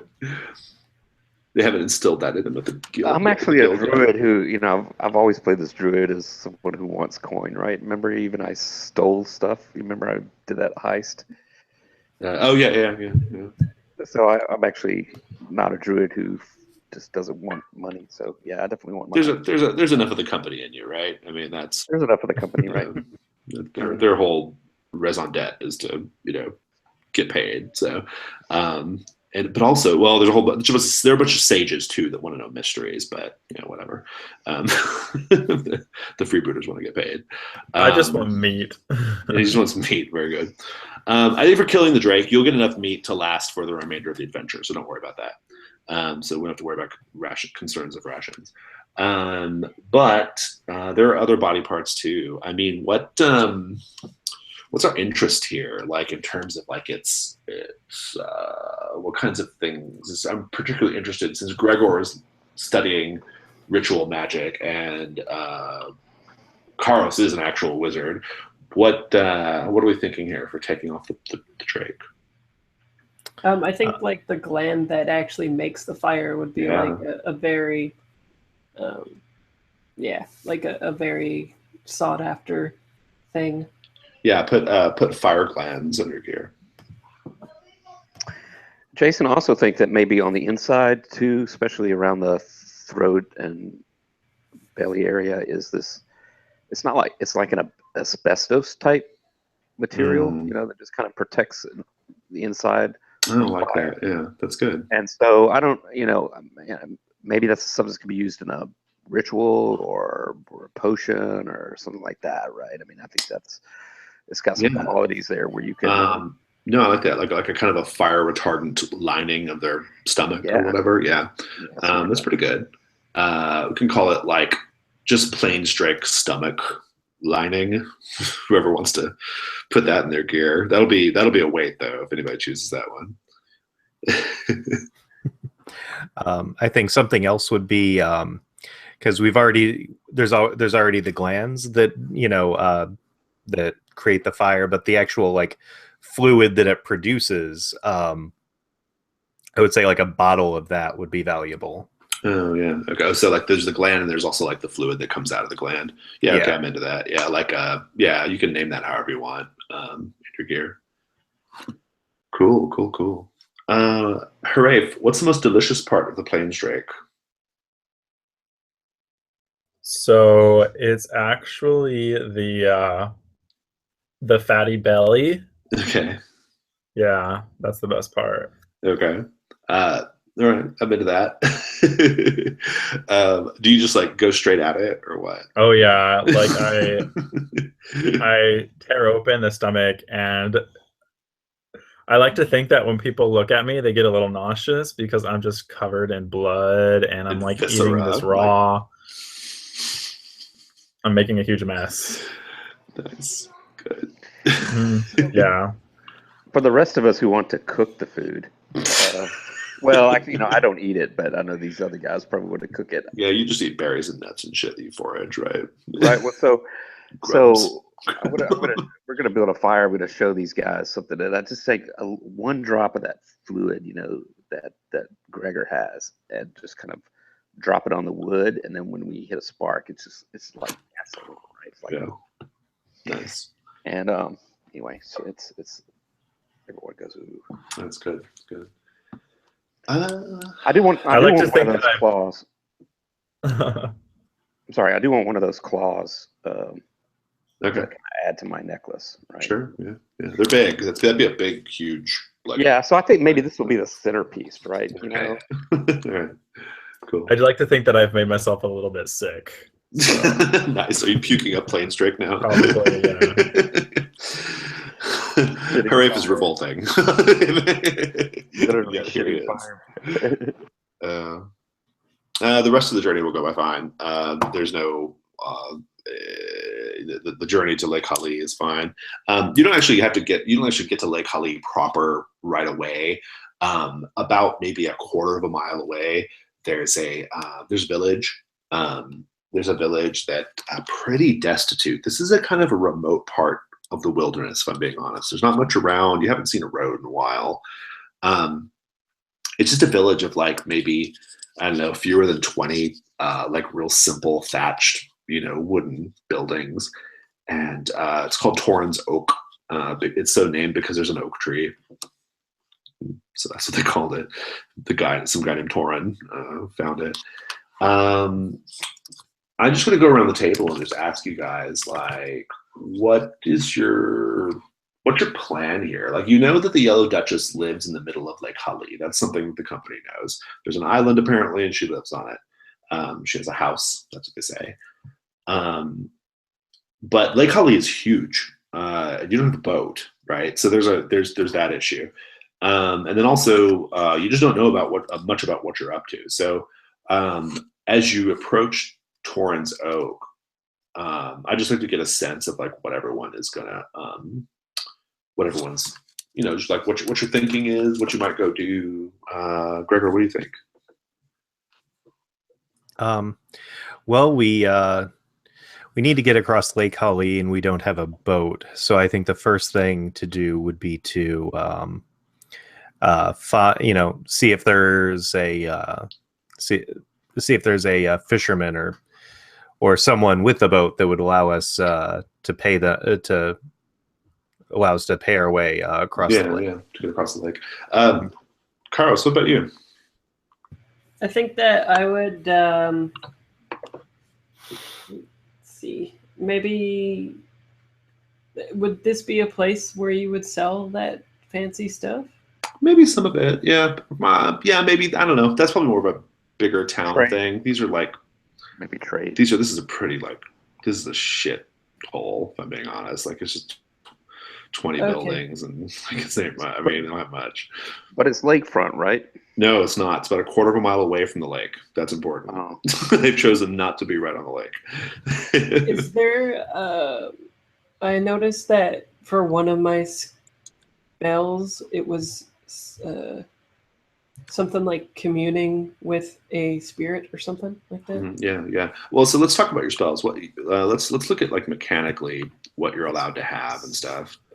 I've got cantrips. I don't have to choose, right? You get all the cantrips. Yeah, that's no big deal. And then you also get for spellbook. You start out with 3 first level spells. Okay, so you can only ever have 1 memorized, I think, but or maybe 2. Yeah, 2. Okay. But you have 3 that you have access to. Okay, so I already chose Magic Missile and Detect Magic. Okay. Because I did those. Right. Yeah. Definitely. Yeah. You're in good for Magic Missile. And then I like the idea of contact spirits. Okay. Cool. Because I want it to be like a characterization thing where he like talks to people from his homeland that like passed away and stuff. Okay. Cool. Yeah. So you're kind of gonna go kind of meditate a little bit and do this for yourself. Okay. Cool. Hooray! What about you? What I'm doing, is that what you're? Yeah. Just what are you doing? Yeah. What's your approach? What are your as you approach the village? Like, everyone has an idea what they want to go do. I'd just be curious what Hooray's thinking. I think that as we're entering the village, I'm having to deal with everyone trying to like class me up a little bit. Okay. What does that look like? You're even like too rough for Torrens Oak, huh? Well, I'm really gross. This sounds So like is this a flag opportunity we're having here? Like, is this what's going on? I think so, yeah. Yeah. What does your flag say? Let's see here. Uh, or give me the choice not to be civilized. Okay, so give me the choice not to be civilized when it would serve me to straighten up. Oh, that's pretty good. Yeah. Um, okay. Well, if anybody wants to try to hit that, this might be a good chance. But By the way, I'm also kind of local to these parts, so I may have a reputation. I don't know. okay. All right. You're the wolf boy on the cover of the local Criers tabloid, right? Maybe like as we come in, there's some sort of celebration, and like the customary thing is to like bow to the people like organizing it, or the mayor is present or something, and everybody Okay. bows or something, and then we have to like elbow the barbarian and be like, "You're supposed to bow." And yet the flag says like you have to like to hit the flag, you have to like basically let him just be a barbarian. a barbarian, Yeah. a mangy man dog. Or maybe he I don't want to say anything, but maybe he would go to bow and it looks really awkward, and we can just say it's like you don't have to bow. If you don't want to. Okay, well, so okay, I'm into this. So maybe they're having like so maybe how about a marriage? How does that sound? Yeah, maybe there's that like a sounds marriage going on in the village, you know, some little like podunk marriage, and I think that I think the custom, as they see you coming up the road, they're having this marriage, right? And I think that no, it's yeah, that marriage is fine. And I think the custom is like they carry the bride like through the village square, you know, like on a chair or whatever, you know, on people's shoulders. They carry her around, and like as they're carrying her around, everyone in the village has to like give like a little everyone has to give like a token of love and beauty, or like a token of your estimation of the bride, right? You have to give something. You have to give something that shows that like, oh yes, you are so. And I think there's even a little speech. It's like, oh, your love and beauty is you know is you're so beautiful. You're so you're so radiant. That this gift cannot compare, and yet I offer it to you. You know, that kind of thing, something like that, right? You have to give them like a little token of like appreciation. It's a way of like kind of, it's almost like a dowry thing, right? Like it's a way of getting a young couple like going in their life. So they give like offerings of food, of money, and things like that. And I think this is where I think it would be a very cool scene if Harafe like gave his idea of a really good offering to the bride. So yeah, and if you guys like are kind of like showing up when the celebration is happening, like, you know, it would be customary for you to also do something. So maybe that, you know, Gregor, you know, the bride gets carried up to you, you know, like what do you offer? I recently came into some money, so I will you know, put a few coins in a pouch and give it to the bride. Nice. I just want to talk about this bride. Like, okay, so this bride is she's I think she's just like these are country people. Okay, let's just be honest. Like these are real country ass people. Okay, and like they just are like. You'll notice actually this is not just the bride really. You'll notice it first on her because she's so prominent, but like a lot of the people in this village have like they have a real like dull waxy eyes, and like features that are kind of like a little sallow and like a little like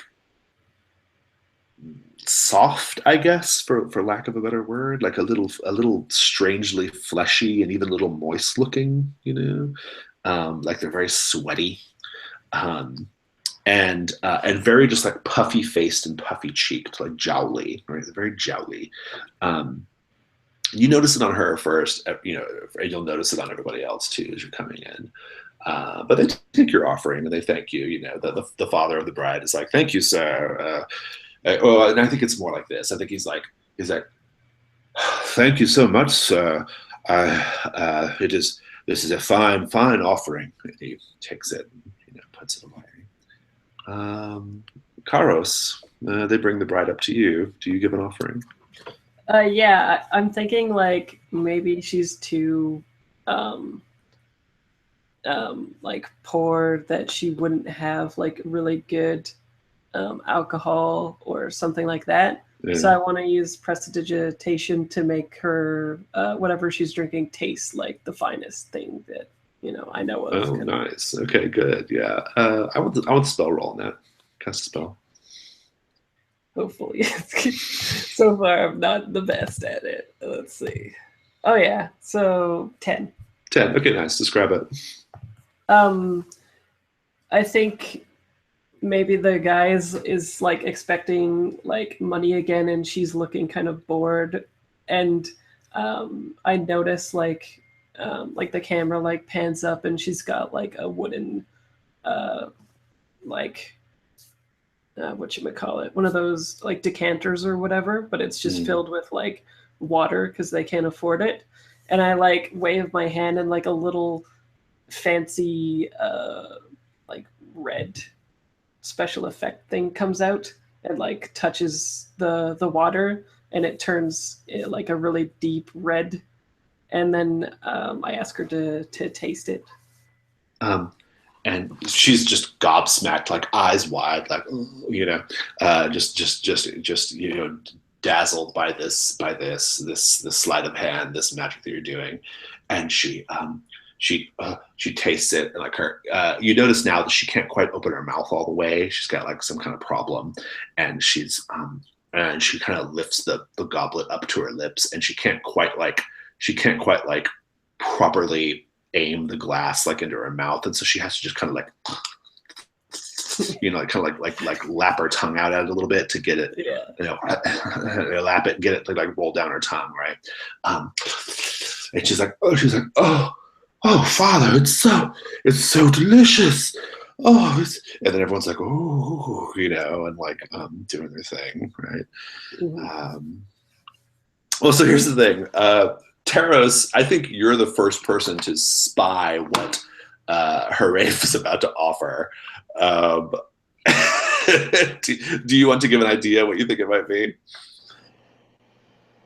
Oh, I think it's. I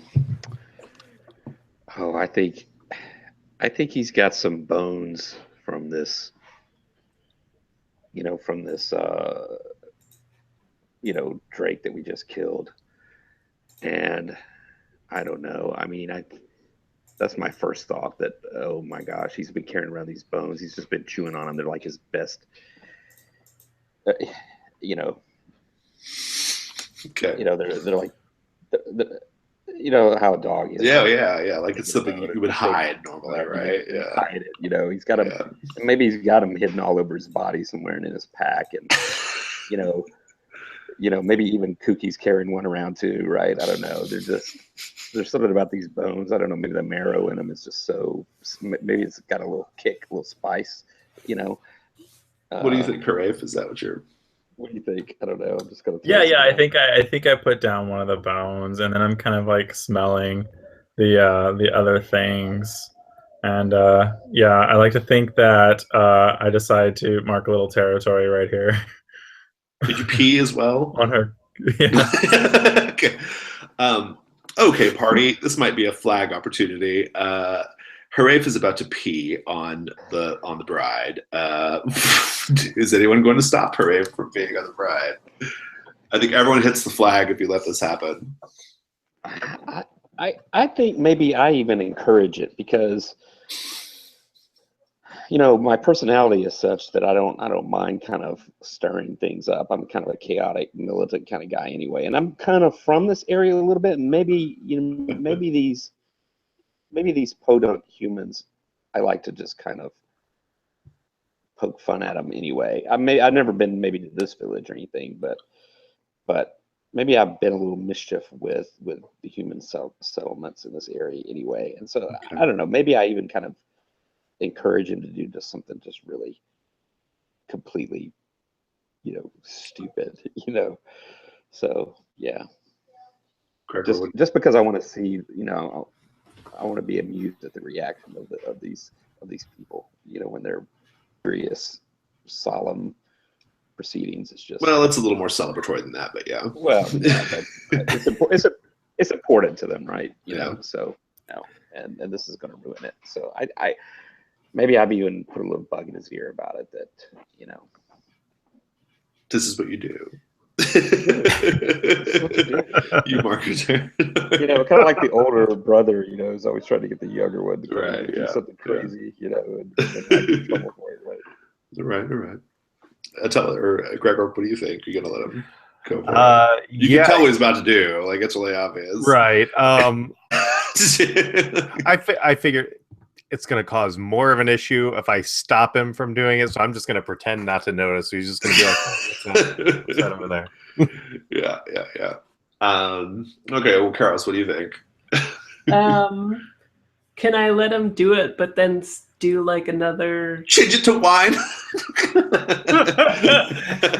I was thinking of like a misdirection thing, like make like a firework above us or something while he's doing that or whatever. Yeah, I'm into that. I like that. That might be the only way you're going to be able to keep the peace here, right? Yeah. Do a just roll plus intelligence and see how it goes. Just to see if this, you know, if you can kind of get the spell off. Oh yeah, you're good. 14. Then you get control of the scene. Carlos, describe what happens.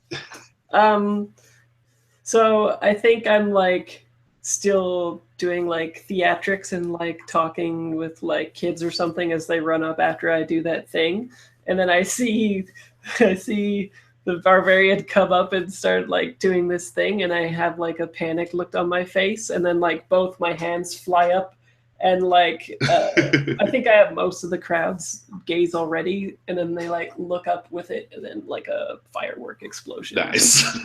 Good. Off. Right. Well, there's a drizzling sound in the background, I guess. I'm very casual about it. Good. Well, so I think it begs the question then. I mean, like for the XP, I want an answer here. Like for the flag, I want to develop this a little bit. Why the hell is Harafe in the delegation in the first place? What is the point of him being on the mission? Who's our senior person here? It's you, Taros. I think,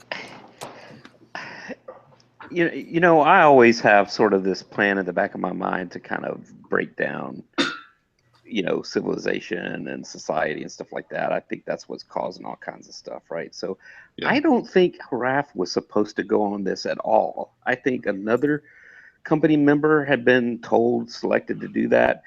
And I don't know, I somehow pulled a fast one, and I don't know, you know, and I actually thought it would be like hilarious to bring this guy along. Like, he's kind of new to the company, and you know, he is just, I mean, he's worse than Shar, right? I mean, yeah. In terms of just being, you know, completely inappropriate, right? Yeah. And so, you know, I actually think that, you know, it's sort of something in the back of my pocket that I thought maybe could even, you know, sabotage, you know, not that I'm trying to sabotage what's going on with the yellow. Just for a laugh, basically, right? Yeah. I mean, well, some for a laugh, but I mean, you know, whenever, I don't know, I'm always suspicious of motives of powerful people, right? So, yeah. You know, I don't know. I think that this was just a way to kind of put off people like that is to have a guy like this around, right? He disarms socially, people like that, right? So Yeah. I think I'm always about the chaos of a situation, right, and exploiting that thing, and so he's he's like a chaos grenade you could throw in, right? So in my opinion, so I think that's kind of why I think he was on the mission. I mean, other people Right. may have some ideas, but Yeah, you probably also told them that you would babysit me for a while so they could have a break. Yeah. Nice. right. Carlos, you're gonna go commune with spirits, I guess, after after this after the little party. Yeah. Mm. Yeah, I think I think he got like his overall mission to come here that same way. So I think he uses that spell to like check in. Yeah. Okay. Good. I like that. And keep like maybe guiding, like maybe they keep guiding him along the way with like cryptic things that he needs to do or something. And I'm into it. So, what does it? Who's the spirit that you name when you like who are you in contact with here? You could just give me like a general idea who the spirit is and name them later or whatever. It's up to you. I like the idea that my idea was that the wizards are sort of like the Flash Speed Force kind of thing, where they like commune with the Speed Force kind of thing, except it's the magic force or whatever. Okay, all right, yeah, all right. So yeah, like maybe some wizards, they can like commune with the wizards that are in like that Speed Force thing kind of thing. Oh, I see. So you're actually like communicating with like another wizard that's like there's a network or something, I guess. Or like maybe they're dead, or I see. When Okay, you die, you like join. You join this like wizard like a force. sort of like in Dune, like all the the Bene Gesserits, right, and all that. Yeah, exactly. Okay, good. I like that. Think of a name for the one you contact, because it's important to name them so we can kind of have a personality for them, kind of decide what they're like on screen. Gregor, I'm a little curious. Like, have you been in contact with the spirit in your sword, Nerva, your grandmother, your alleged grandmother? Have you been in contact with her? Yeah. Well, she's actually a hag, and it's a little unclear if they're actually related. But have you been in contact during this journey, or what?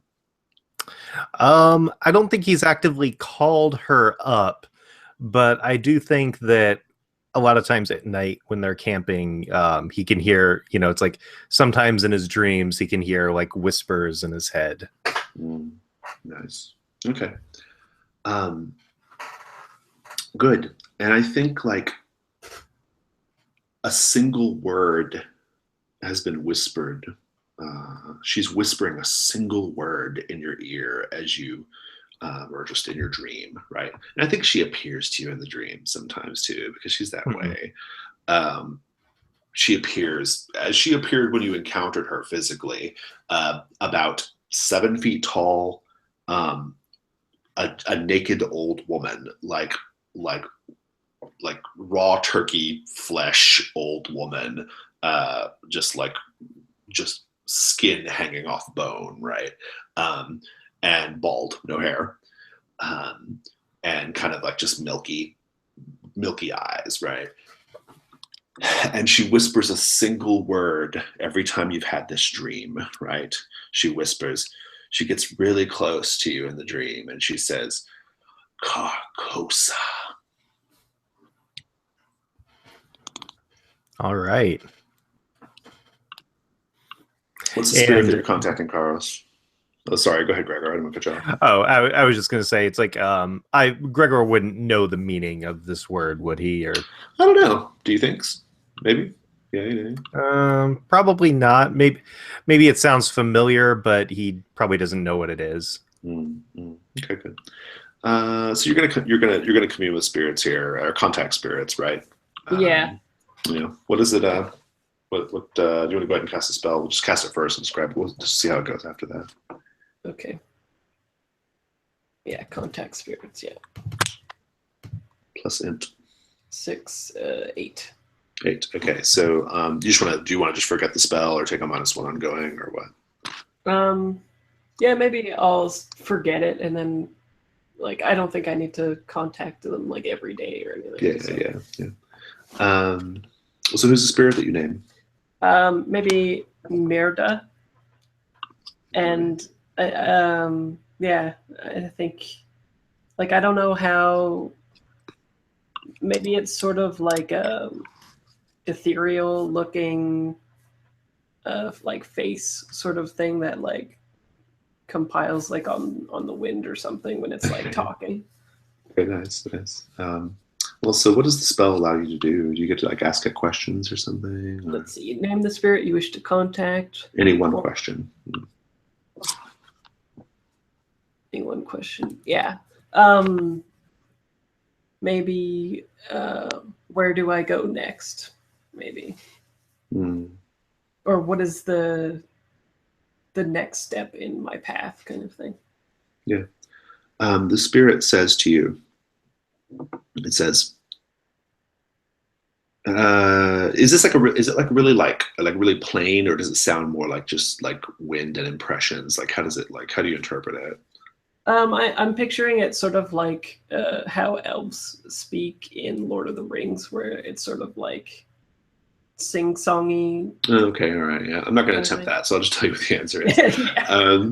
So the spirit tells you that a ferryman will meet you on the banks of Lake Hali to take you to, and this is what they say. It was really striking because you didn't know this is not something you knew before. To take you to the island of Carcosa. Okay. Cool. And that's what you learn. Taros, what are you up to during all this time?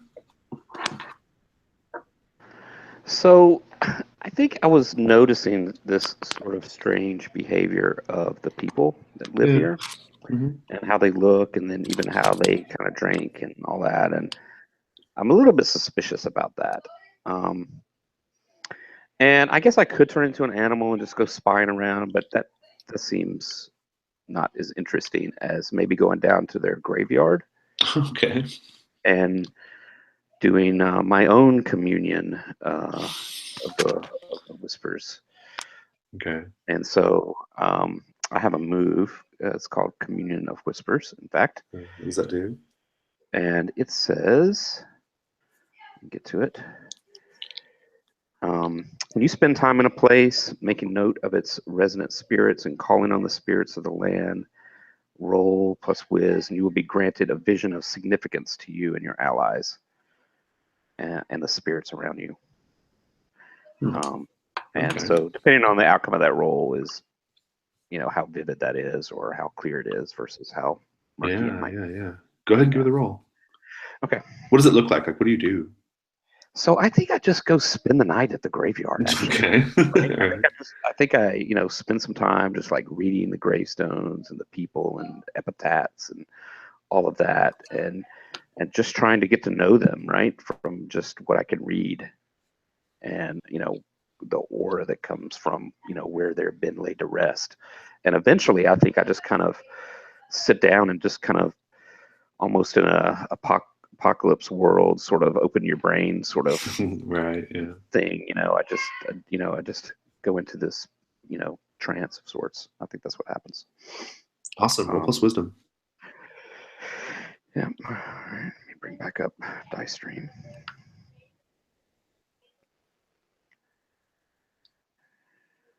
Okay, so that's 7 plus 3 is 10. So I get a really, I get a pretty vivid. The vision will be clear and helpful to you. Yep. What kinds of information were you looking for? So mainly, what's going on with these people, right? What's happened? I figured that if they're suffering from some,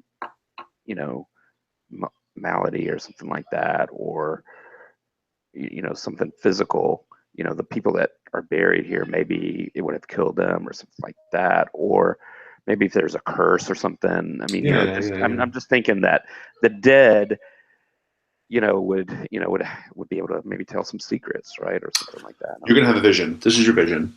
Okay. Your vision is. It's unclear how you know this, but you know that you're seeing a flash of like a much earlier time. Okay, long time ago. Let's say hundreds and hundreds of years ago. Okay, and you are seeing a ferry of a large, flat, floating platform coming up to the bank of Lake Hali. Not, they're coming from the center of the lake, and like they're arriving on the banks of Lake Hali.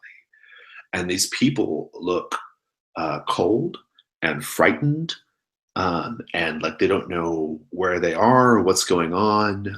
There are men, there are women, there are children, but importantly, the most like strange detail of this is these people. They look like men and women. They have normal sort of looking hair, but their skin is perfectly translucent. And when I say perfectly translucent, I mean you can see like it's like one of those like surgery or like medical mannequin things. Like you can see the muscle, you can see the eyes just sitting in sockets, you can see the bone work, you can see some of their guts, right? Their veins, or their network of their network of like veins and nerves. Their skin is perfectly clear. It's bizarre. But the ferryman doesn't seem bothered by them, and they don't seem bothered by each other. But you see them arriving on the banks of Lake Hali, and they go to make a life for themselves.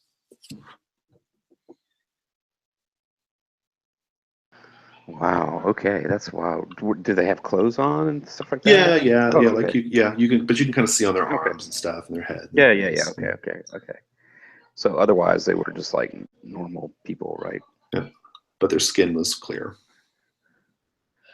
Would I know any legends about No, these people? I don't think this is known. Oh. Maybe, I don't know. It might be a spout lore thing, maybe, but maybe we'll handle it later. Yeah. Okay. Well, let's just kind of wrap up the sesh with you all. I'd like to just have a scene with you all, like kind of like together, having like done your. Actually, I haven't really asked. Sorry, I really haven't really asked Haraif what he's up to during this time. Haraif, what will you be doing during all this? Yeah, I think that if people leave me to my own devices, I probably got in some trouble. Okay. So I like to think that I probably went in someone's house and took some of their food. Okay. And kind of got chased out of the village a bit. Okay. And then I think I just found like a pond and was just kind of playing in the water. Maybe I'm with what's her name? Cookie. Absolutely, you're with Cookie.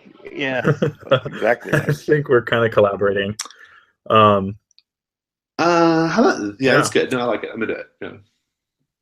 Yeah. Anything else you want to add to it, or is that?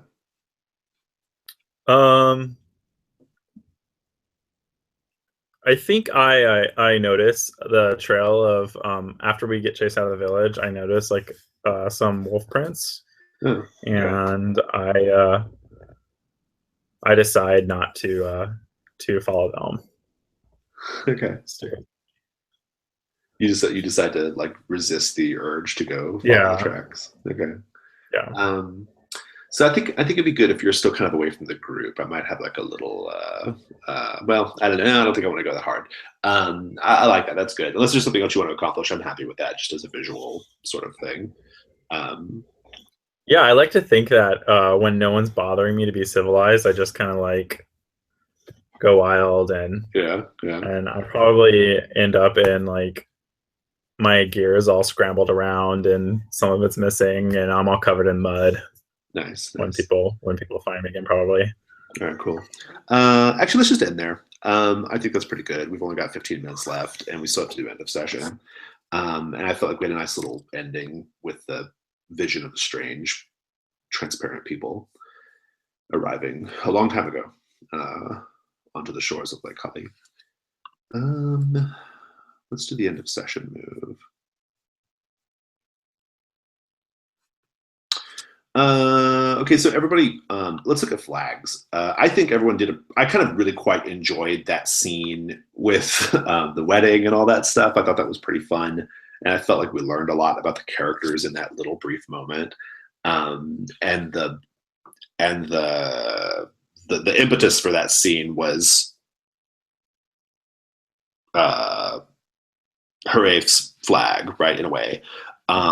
So Harafe, if you agree with that, I think everyone hits it, but I'll leave it up to you if you feel like it was sufficient to your idea of the flag. I think that letting him get away with things is definitely hitting the flag. Okay, all right, good.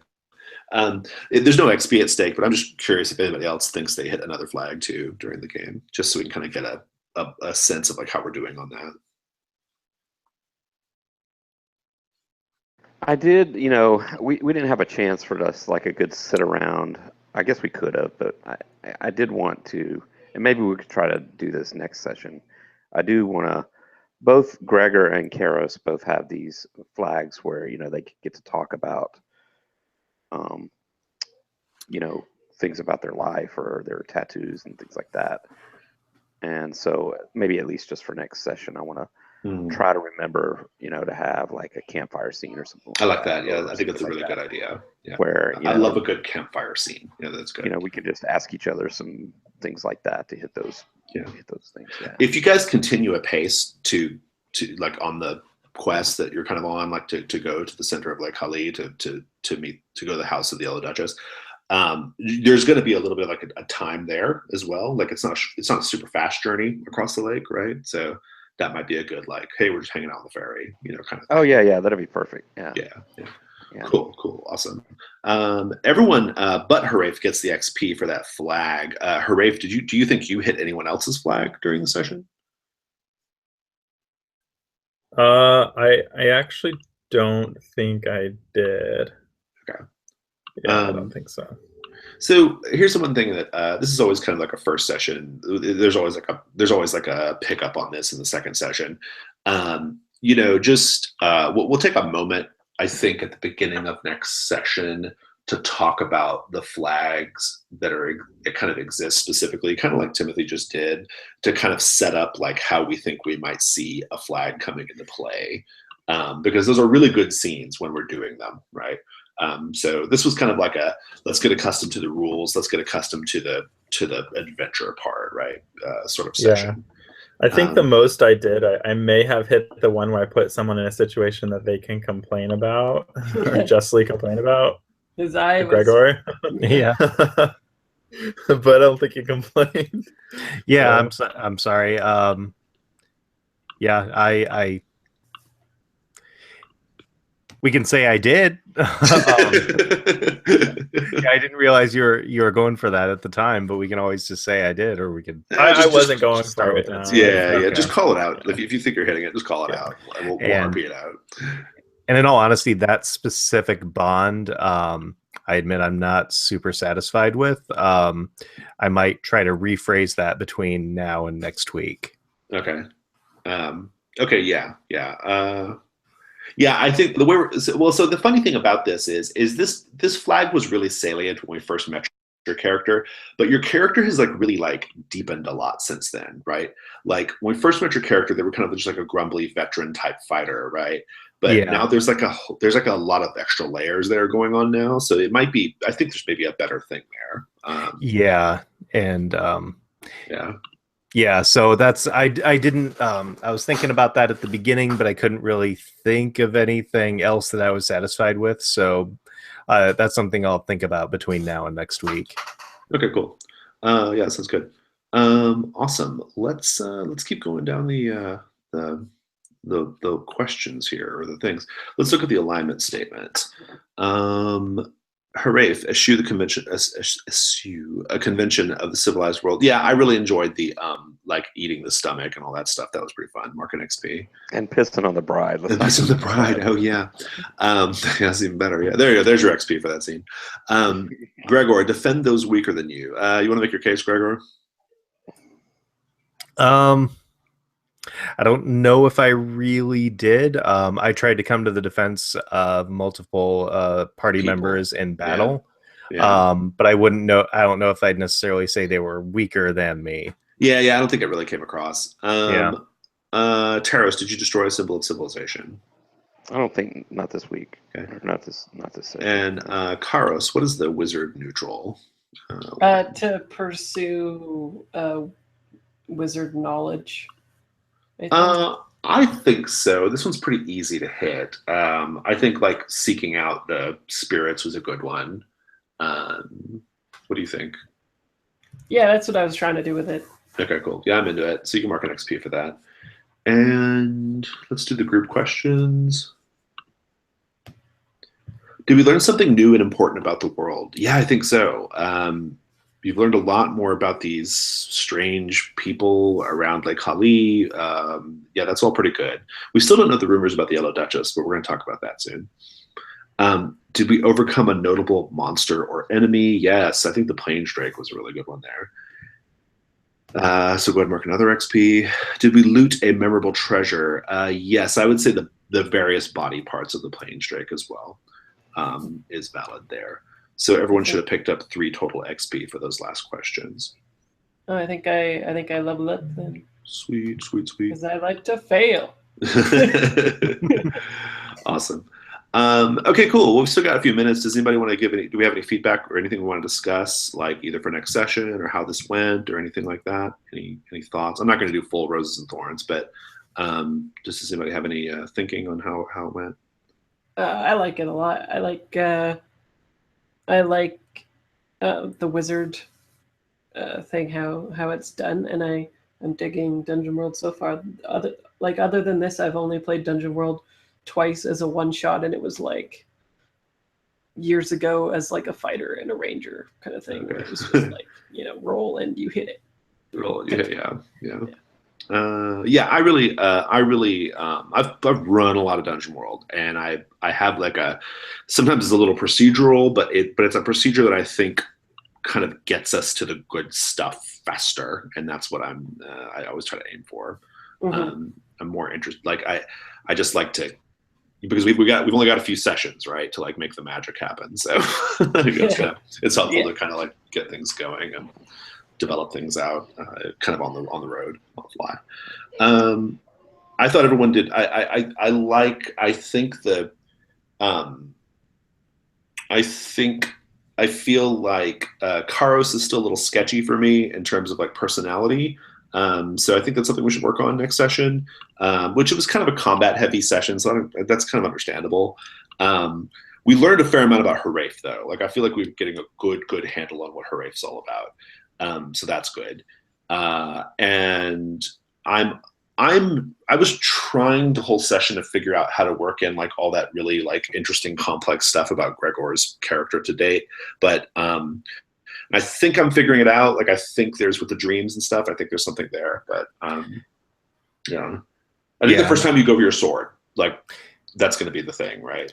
Yeah, and that it never that again, it was a little combat heavy, so it was never really like a good opportunity to do. Yeah, no, I agree. Yeah, I don't think there really was.